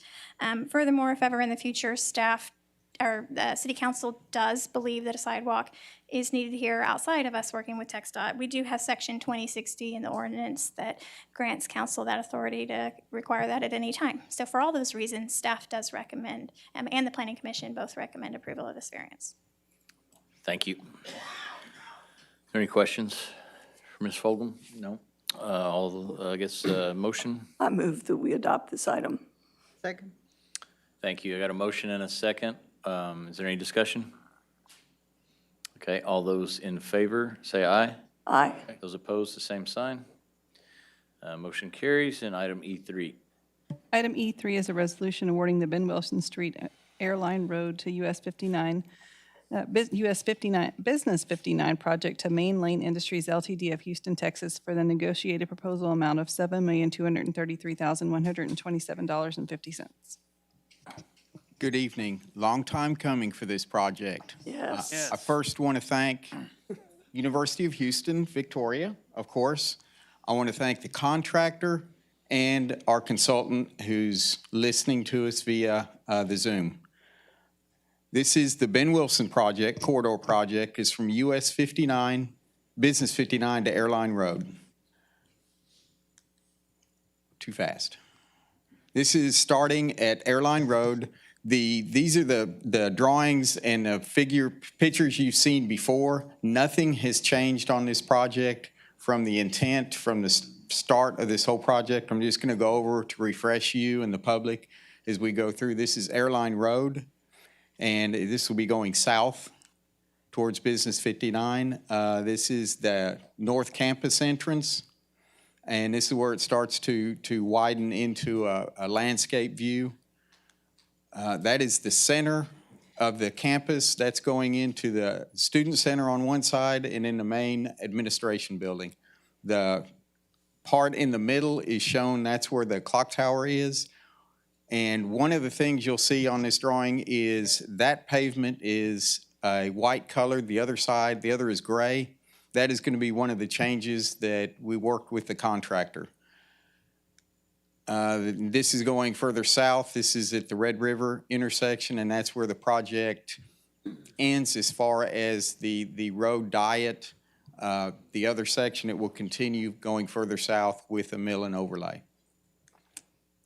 The drainage is still included in the project. It's adding an increased trunk line, increased capacity to the storm drainage out there. This just shows a depiction of what the proposal is and what the contractor is going to be building. This is a depiction of the clock tower that's in the drawings and in the bid. I believe it's approximately about a 50-foot clock tower. It's going to be more of a display tower, as we've discussed before. Again, it will have the pedestrian beacon crossings for the students to walk back and forth. Proposal overview. We advertised the project for 5 weeks. We started advertising back in November and carried it all the way through Christmas. We received one competitively sealed proposal, and that was Main Lane Industries out of Houston. Their proposal cost was $7,954,751. That included the additive to mill and overlay Ben Wilson between Red River and Business 59. That exceeded the budget by about $2 million. At that point, we began discussions with the contractor. It included the consultant. It also included UHV to see what we could do to reduce those costs. And this is, I got to say, this is one of the first ones that we really hit it every item we could, but not to change that scope of that project. And these are the changes. This is a summary of the changes. We changed the pipe material. We had concrete pipe in the project. We said, you know what, let's change it to HDPE. It's still encased in a cement sand, so that pipe integrity is going to remain the same. That was the $68,000 change, reduction. We modified the pavement section. As you saw in the drawings, it was hot mix up until where the student center was. Then we had a concrete section in there just to allow the students to walk across concrete. Contractor, this one particular is more familiar and has more capability to do concrete pavement.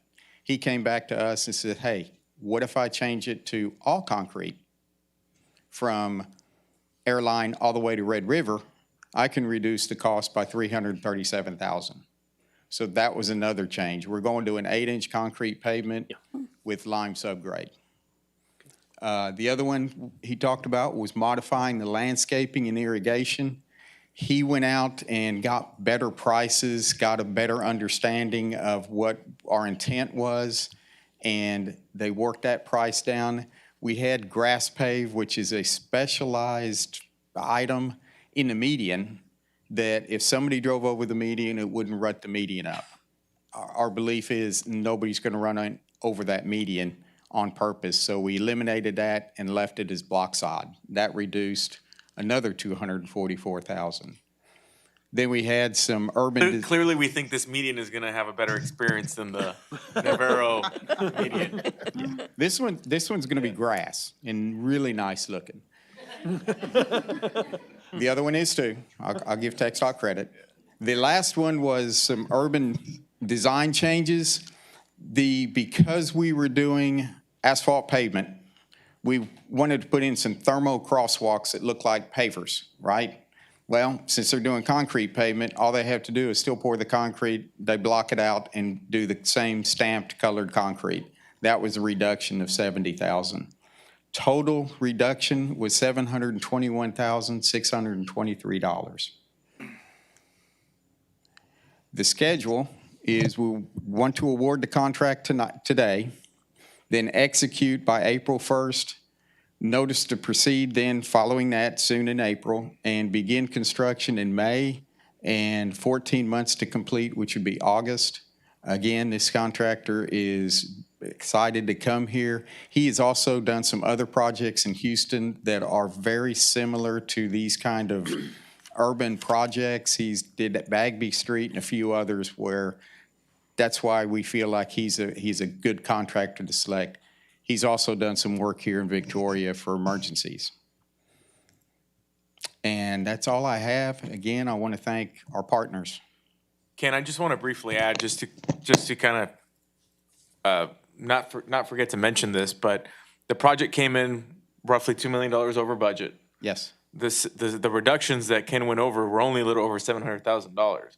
So there still needed to be an increase in funding associated with the project, which, from my understanding, the UHV Board of Regents approved that last week. Yes, on February 24th. Correct. And so I think it's important to note that UHV stepped up and increased their allocation towards the project to make it work without having to significantly cut the scope. And so kudos to them for doing that last week. But I think it's important that we say that. Yes. Absolutely, and that's on the whole university level. That wasn't even local. That was support from the regents and Right. Yes. yeah, from all over. Like I said, we've done a very good, I think everybody together has partnered really well on this job, and we want to continue that with them as we work through this project. Will that road be completely shut off while the construction is going on? What the contractors want to do is at times it will be, but it'll be one-way traffic, either northbound or southbound. But there'll be times when they have to cut across the road where they may have to close it for a day, but he'll have all the proper barricading. Well, I can guess where you're going with this. Will we still have access to Chick-fil-A? Well, I was going to say Citizens Hospital and ambulances, but yours is probably more valid. That was good. I like that. I can tell which is more important. They have priorities. But I know that y'all will work with citizens and EMS and make sure that everybody's well aware of whatever's going on in there that may affect transport to the hospital. And for the record, you can access Chick-fil-A through the Red River entrance to that parking lot. Okay, thank you. Somebody that knows. You can barely get from the east side of town to the west side of town without encountering construction somewhere, and you're wiggling and jiggling through all the streets. So, what's a little bit more? Is there any further questions for? Not any questions, Gill? but a congratulations. This has been a long time coming. And the fact that it's going to be finalized and be just a beacon for our community, a real shining star is, I'm happy to see it finally come to fruition. I think UHV has gone above and beyond to make this happen Yes. and to beautify Victoria. And they're here if you'd like to say anything. And thank you, Ken, for all your work. This has been a long time coming, you're right. Yeah. Well, I'd just like to say that this whole project's been a fine example of both cooperation and patience. It's taken a long time. We've had to get a lot of folks to nod their head rather than shake it. But I thank the city for their cooperation in this project. I thank Ken and his staff for the tremendous work that they've done. I'd like to again note Matt Alexander and Wayne Barron. Wayne sat down with the contractor, and he worked out every penny of that $700,000 plus. I believe it. And that comes from his 30-plus years of being at this sort of thing. People often compliment us on the changes they see out there. This will be a quantum leap forward in terms of making UHV a destination university, and we will certainly do everything we can to live up to being a point of pride for this city and this community, and we thank you. Thank you, Dr. Glenn. Thank you, Mr. Barron and Matt. Y'all did a great job, good sales job up in Houston. Appreciate it to make this happen. I look forward to seeing the results in 14, 15 months. For just perspective again, because we said patience, when did we first see this on council? 2015. 7 years. I think it started just before I was elected for my first term. Well, thank y'all for bulldogging it. I appreciate it. Just remember, you versus all glacial. Yes, we're right behind you. Thank y'all. So we need a motion. I move we approve this item. Second. All right, we have a motion and a second. Is there any further discussion? All those in favor say aye. Aye. Those opposed, same sign. Item carries. Yay. And we're on to E4.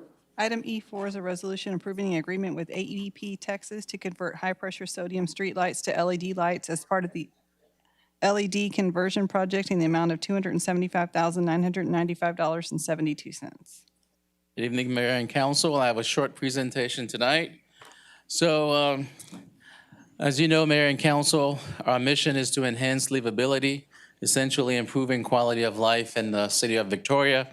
So as part of this effort to improve quality of life, one of the priorities that we have this year, for the next 5 years, is to improve the overall street lighting throughout the city. So currently, our street light system is inadequate. Some parts of the city are very dark, making it very difficult for, in our neighborhoods, in our roadways, very difficult to see the roads, the lines. Bless you. So the goal that we have is to essentially improve lighting throughout the city. So we know that AEP currently owns approximately 4,052 HPS lights throughout the city. And this map shows you the lights. So the HPS lights that AEP has, you can see the map on the slide, the type of light it is. It's kind of yellowish. It doesn't really emanate lighting that could be safe to drivers and pedestrians. It also promotes light pollution. So the goal that we have, members and council, is essentially to replace all of those 4,052 HPS lights with LED lights. So to do that, in the next the 5-year CIP, we have $1.25 million allocated for the citywide street light LED project. So the funding, again, is allocated over a 5-year period, so $250,000 in FY22. We're also adding $56,000 in FY22 in CDBG funds, so we can do more lights. We've also applied for an Eda Grant, as you know, and we applied for $1.6 million. So hopefully, if we get this grant, we should hear from EDA probably the spring of this year. So if we get this grant, we can potentially do more with the funds and also speed up the project. For example, we will do tree trimmings because you have trees around the lights that blocks the light. We will trim the trees, replace the pole arms, and also do a photometric study. Essentially, it's a study that tells you where we need more lights. So you would ask, Mike, what is an LED lighting? So LED stands for light emitting diode. So it's a very white light, and that projects a very nice way to see the road. So it has some very positive things to it, or some advantages: longer lifespan, energy savings, but most importantly, it minimizes light pollution. So you can see on this slide what an HPS light looks like, or the type of lighting you get with the HPS and the type of lighting you get with the LED. So the LED is much brighter, and it reduces light pollution because it doesn't project upward, it projects downward. So this slide shows a before and after. So before, you could barely see on the left, you could barely see the street markings. You know, you don't know if you're in the right lane or not. So the after is the LED. So you can clearly see the roadway, which is made for safer driving. And on the other picture, you could see the pedestrian, whereby you can barely see that pedestrian because of the HPS light. However, Once we switch to the LED, it's easily seen. So that person can be seen, and it's much safer for that pedestrian. So another important piece is the preventing light pollution. When we talk about light pollution, we're meaning light that's directed upward, which makes it very difficult for individuals to see the stars, the sky. So that's what you get with the HPS lights. So with the LED lighting, the light is projected downward, which prevents the light pollution. And again, you can see it here on this slide, what the HPS light looks like, and then the LED lights, which points downward, reducing light pollution. So in terms of expected outcome, so once we change the HPS lights to LED, we think that will improve public safety because it's safer for the motorists to drive when they can see the road, right? And it prevents crime. So we know that brighter lights it's a deterrent to potential criminal activities. It promotes community and economic development. We want to revitalize our neighborhoods, so better lighting will help with that. Conserves energy.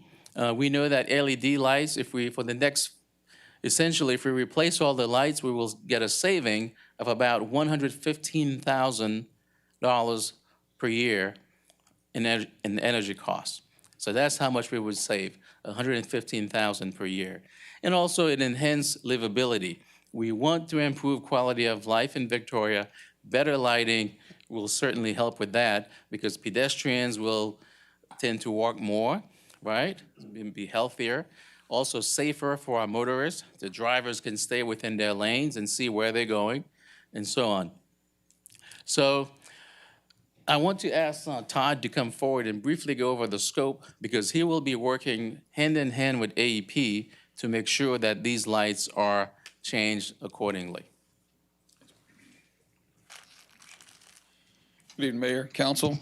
Appreciate that. So like Mike mentioned, we've been working with AEP on a project execution plan moving forward on this project. And so to kind of go over a little bit of the details of the scope of the project. So right now in the fiscal year 22, the goal is to go and replace the existing fixtures on the south side of town, roughly 2002 fixtures with their LED equivalent fixtures. So what that means specifically is some of these HPS fixtures that are installed now are anywhere from 150 to 250, even 400 watt range. And so we'll be replacing that with the LED equivalent.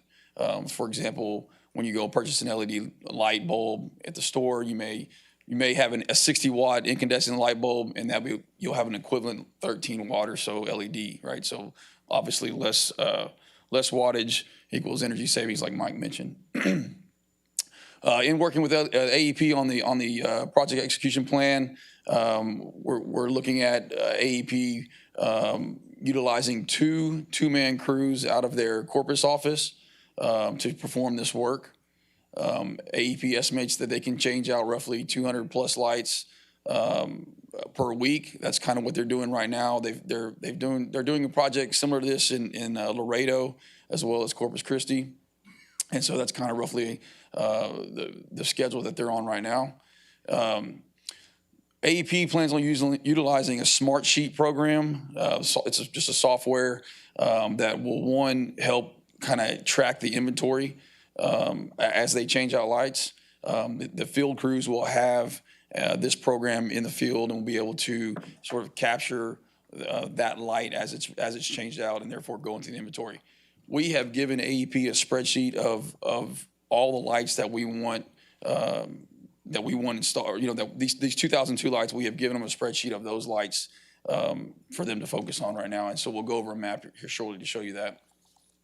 And then beyond the light change out, AEP will maintain these lights as they are their asset, not the city's asset. So here is the map showing you the south side. This is the 2002 lights that we're proposing as part of this agreement. And again, these lights were selected, one, because because of the CDBG funding that's part of this agreement, as well as just the amount of CIP funding, we needed to pick a number that would get us to roughly half the lights this year and half the lights in '23. Is there any significance to the colors of the dots? Yes, ma'am. So the colors of the dots are based on what wattage the HPS light is now. So if this is an interactive map, I'm not quite sure if I can. I don't think I need to hear the technical. Okay. That's So what yeah, I you'll be wanted able to to make click sure. on I didn't know. the light on the dot, and it'll bring up what Okay. exactly that light is. In It's terms not of, a priorities, or these are getting changed out and these are not, or anything like that. It's going to be super informative for us to use as well as AP to use to as they go through the project. Thank you. Yes, ma'am. And I just want to quickly give credit to our GIS department. They were able to create this map for us, and once we showed it to AEP, we just made their project and their life a whole lot easier. So. And then this is just kind of information that Mike mentioned. Phase 2 of this project is going to include the remaining 2,050 fixtures that are north of the basically airline, which is what the previous map showed. Phase 3 could include tree trimming and potentially a photometric study, which would again indicate the low lit areas and what could benefit from additional lighting in the city. Phase 4 is this is since we have the funding already allocated, it makes sense to sort of look at roadway classifications and determine whether or not longer pole arms or being consistent with those pole arms based on those roadway classifications makes sense. So for example, if you drive down Laurent, you may see some 6-foot arms, you may see some 8-foot arms, 14-foot arms. Maybe over the course of history, those have just been kind of whatever installed is whatever they've got available. But we want to make it consistent, right? For example, if you drive down Rio Grande right now, you'll see that they can they worked with AEP to put LED lighting all the way down Rio Grande, and they've got consistent 14-foot arms hanging out over the middle of the road all the way down, and it looks very uniform. Phase 5 of the project could include additional lighting, again, from the photometric study, and again, additional pole replacements. We've got a cost on what those pole replacements could be. We don't know how many right now, but that should be identified throughout the course of changing out these light fixtures, because AEP has told us they can identify, they'll be able to identify that on the Smart Sheet program as they go throughout the change out. So that data will be available to us later on after the change out. So with that, I'll take any questions. Or Mike? Just before we take questions, I just wanted to quickly go over the timeline. So again, Victoria is not the only city that's doing this. We have many other cities that are changing from the HPS to the LED. Corpus is doing the same, Laredo, San Antonio, again, because of the light pollution, energy savings, and then brighter lights, make it safer for our drivers and for our neighborhoods. So in terms of timeline, council, so AEP will begin replacing the lights at the end of this month, end of March.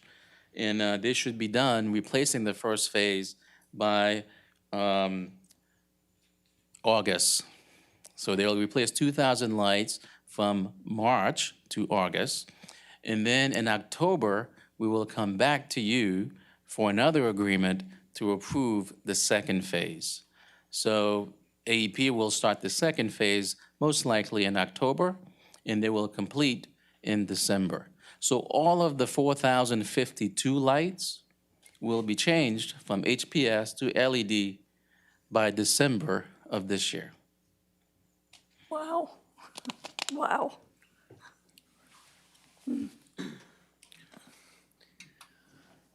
don't know if Jesus wants to say anything. I know this was a project that Jesus mentioned to me on the first day we got here.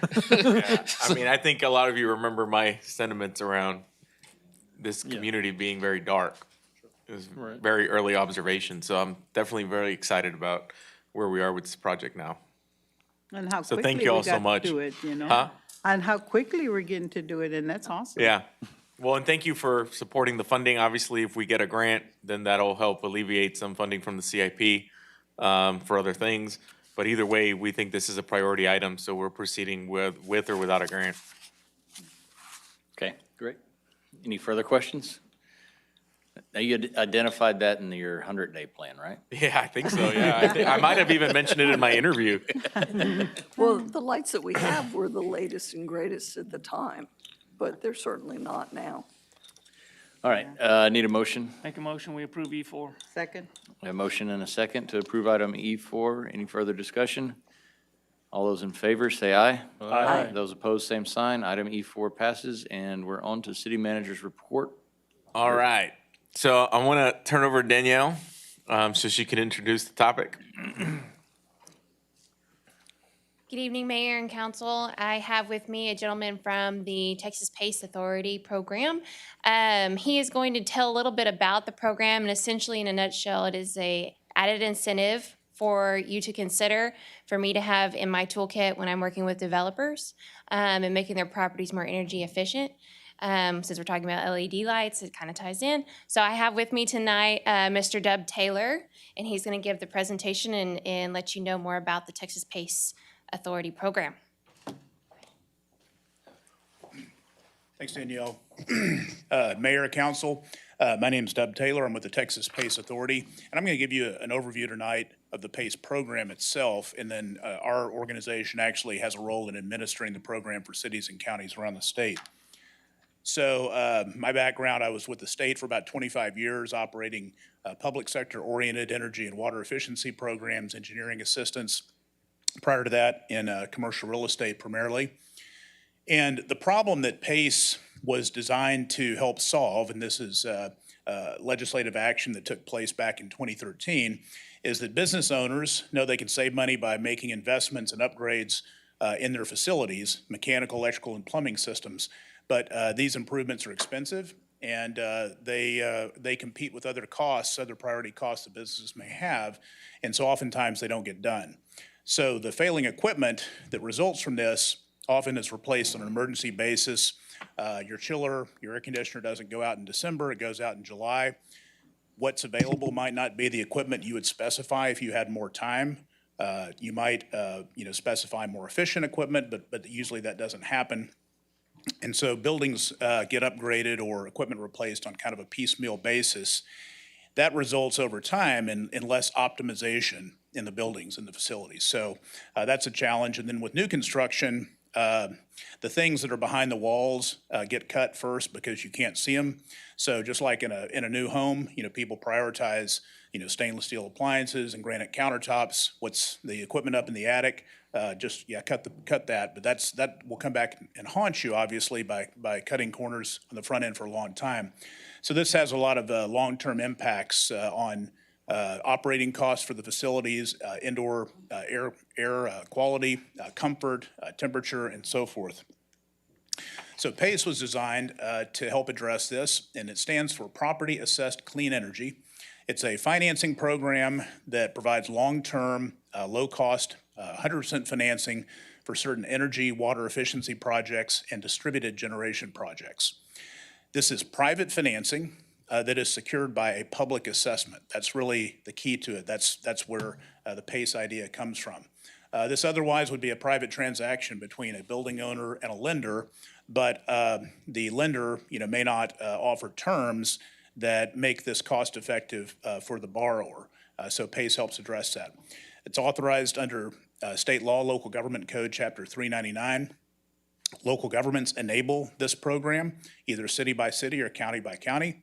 It's voluntary and it's open market, meaning that there is no prescribed list of contractors or vendors or lenders that have to be used. Essentially any lender can provide the capital, any contractor can do the work.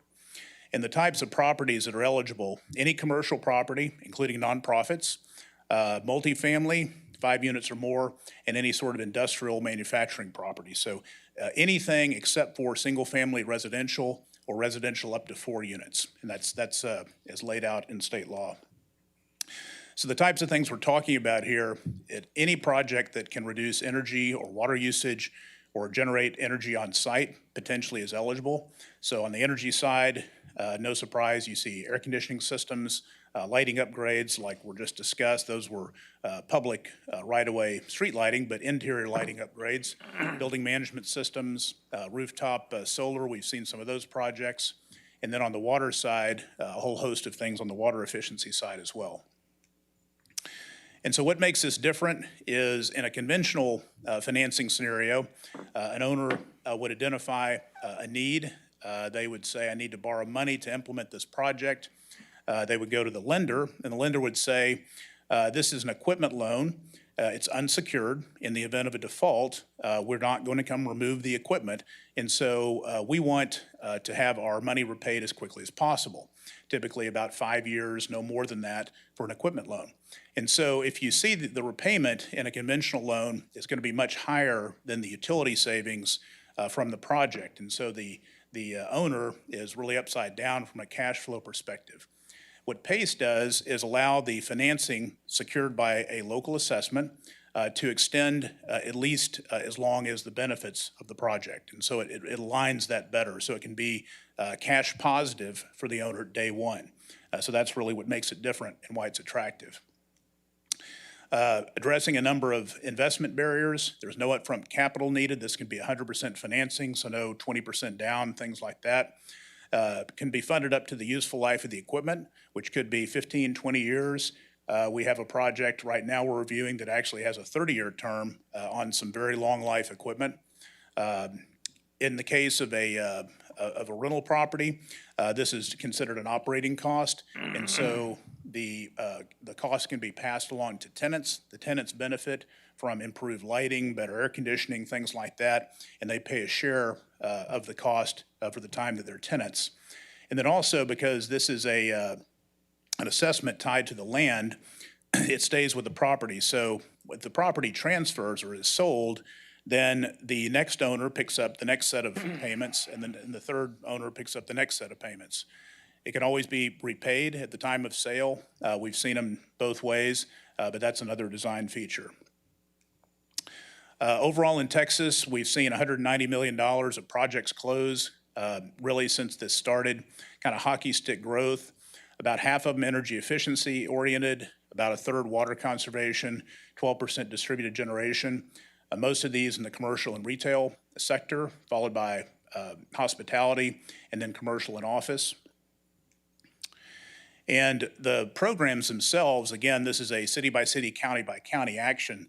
72 local PACE programs scattered across the state now, covering over 60% of the population have adopted PACE. And the process looks like this.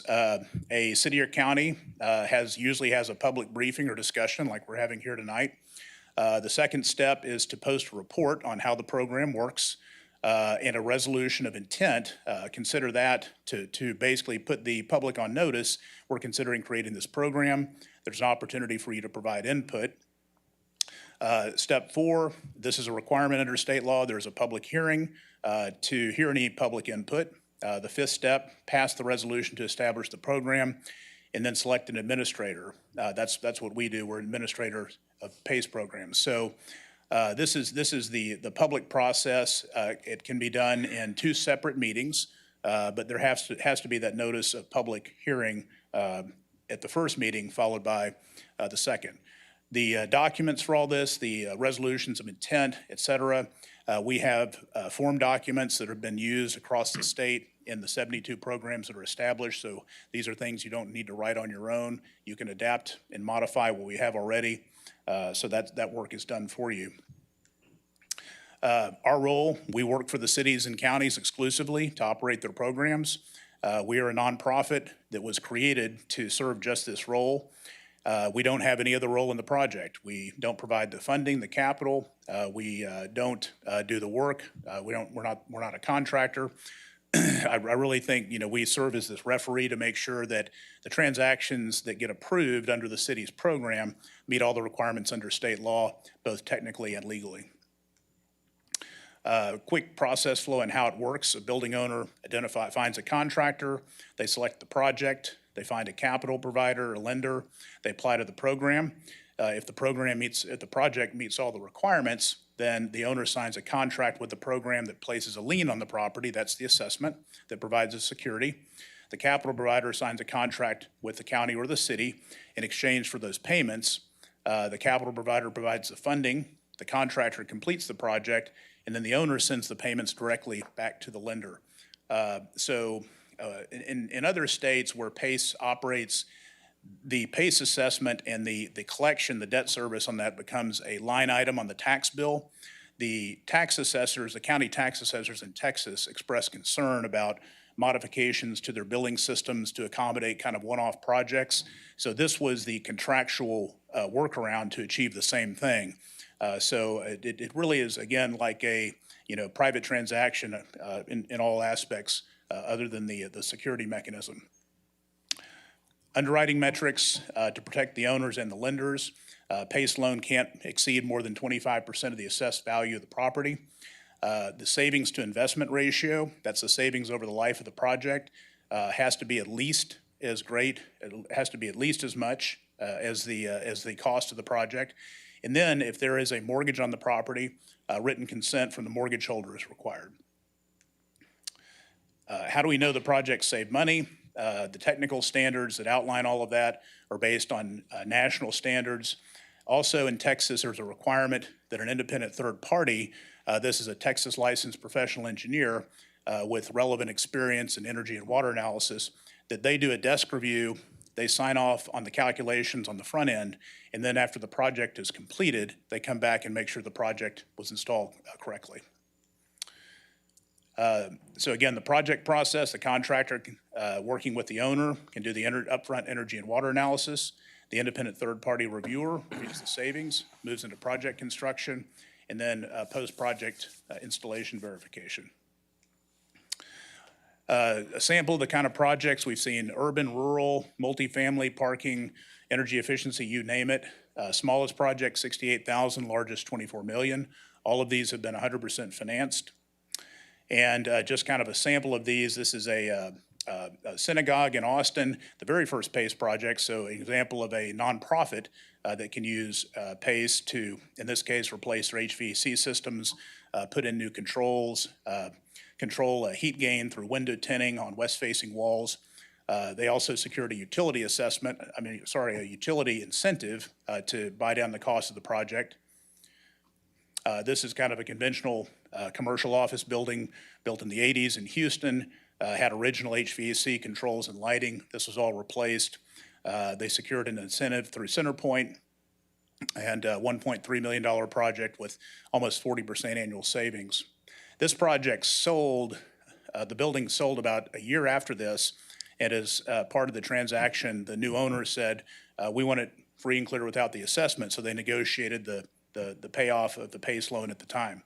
So again, that's something that can be done. This is a project in Dallas. That's Dallas City Hall on the right if you've been downtown Dallas. The building in the background was an old abandoned warehouse. A development group came in and said, we want to turn this into condos, loft condos, apartments, and a hotel. And so it needed everything. It was about a $120 million overall project. And of that, they used PACE for about $24 million to cover the mechanical, electrical, and plumbing systems. Just down the road here, pretty much all of the rental housing in Rockport was wiped out by Harvey. This was one of the first new apartment complexes built to help serve that rental market need. They went above code, minimum code requirements, which qualified this for PACE in lighting, plumbing fixtures, and windows and wall and roof insulation. And this was the first phase of this apartment complex, and they're now I think it's 90% rented out, and they're moving on to the second phase. And then up in Amarillo, again, this was an abandoned downtown office building, kind of an eyesore, that was converted into a boutique hotel and needed everything: lighting, HVAC, water, building envelope improvements, et cetera. So, we think PACE is really, it's a win-win. 5 wins: property owners benefit, lower utility bills, property value increase. They get to those projects that they never have the internal capital to fund. For contractors, this can help keep a project complete instead of piecemeal, It's a source of capital to complete these projects. For lenders, it's a low-risk loan product they can offer, fully collateralized, improves the asset value. At the state level, and the reason this was interesting to the state back in 2013, collectively, all these projects can reduce peak demand on the electric grid, keep our grid more reliable. They can also indirectly improve air quality, fewer emissions from power plants. And then we were coming off of a major drought when this bill passed, and that was a big focus as well, managing water resources. From a community standpoint, we often see economic development offices interested. This is a tool in the toolkit, as Danielle said. It's an opportunity for businesses to reinvest in properties. If you have an outside investor coming in looking to refurbish a property, again, this is a tool they can use. No cost to the city, so using private capital, that's certainly very appealing. And a number of resources we have on our website, more case studies, all the technical standards, and so forth. So I will stop there and see what questions you might have.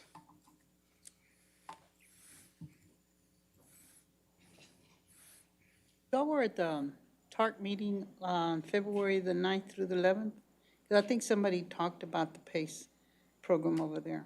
At the, I'm sorry, the which? The TARC, the Texas yes, Association, yeah. Yes. That's where I heard about it first, and I was like, I gotta go and tell everybody about this.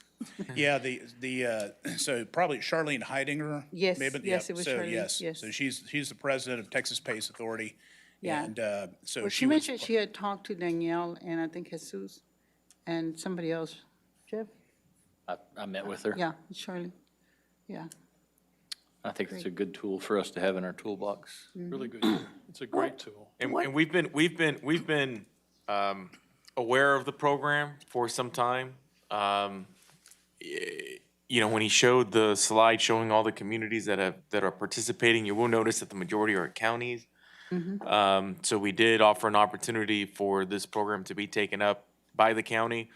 That did not happen, and so we got to the point where we decided to bring it forward to recommend adopting it as a city. Thank So you. could you explain again what the city's responsibilities and obligations are?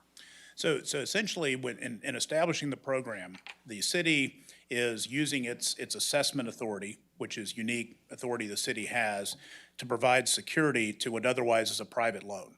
So it's an assessment lien that goes on the property and remains there as long as the financing's in place. So as soon as the project is completed and the financing is repaid, that lien is removed. So that's really the key to it. Other than that, when PACE first started, the very first county that said, we want to do this, created the program, and then they looked around and said, who's going to do it? And they needed an attorney, an engineer, and, real estate closing agent, and some other people. They didn't want to create a PACE department, so nothing happened.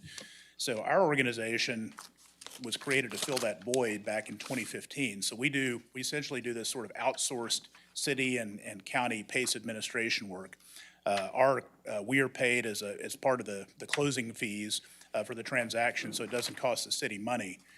So that's really facilitated a lot of growth. So the city, essentially, what makes this work is the local assessment authority that the city or the county has. And are the payments paid to the capital provider or to the taxing authority? To the capital provider directly. Okay. So there's no transactions or. And that's where there's communication between them? Yes. It's a great program. And to clarify, specifically those entities or, I guess, owners that qualify are more, private. We can't participate in this program. School districts can't participate in the program. I do have a question about housing authorities, though. Depends on the ownership. If it's a public housing, because we've seen some privately owned housing, But if it's privately owned housing. Yeah, but it's straight, if it's a public entity, then no. Right. Okay. Right. The state has a loan program that's in an office I used to run that's available for public sector projects like this, but this PACE is just for private. That might be worth finding out about. Sure, yeah. But obviously, we could probably all think of buildings that, we won't say out loud, that could use this type of program to update their systems and just make improvements. It's a great tool for the city to have, especially with downtown and not just downtown. Churches in the valley have used this. I know that for a fact. And also, to be eligible, it has to be considered a permanent improvement to real property. Permanent means that the improvement or the equipment stays in place as long as the loan term.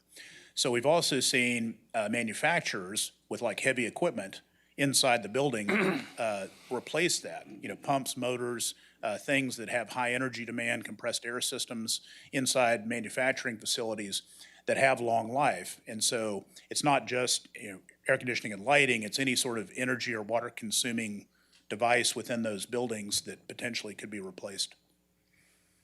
Would that work on leasehold improvements? Yes, it depends. There may have to be, the cleanest thing is for the owner of the land to be the same as the owner of the structure and the one that actually uses the program. Okay. If it is a leased property, that can work, but it usually takes the agreement of the property owner to basically say, we'll agree to assume the assessment if our tenant or whoever is leasing the property for the structure, does not, honor the obligation. But we've had a couple like that. Actually, some have been there's a project in downtown El Paso that is it's a city-owned parcel with a privately owned hotel, but it's like a 50-year lease or a long-term lease, and so so it can work. Because sometimes you have empty buildings and then you want to put a restaurant, it's going to cost, $500,000 to get it to where they can use it. So if they have a lease, they could use that. Yeah, a commercial kitchen, Yes, yeah. it's very expensive. So what we're looking for is just some general sense of where you stand on this program. If you're open to it, we would recommend that we continue exploring the program, proceed and, looking at resolutions. I'm sure Thomas will get more involved, at this point as well.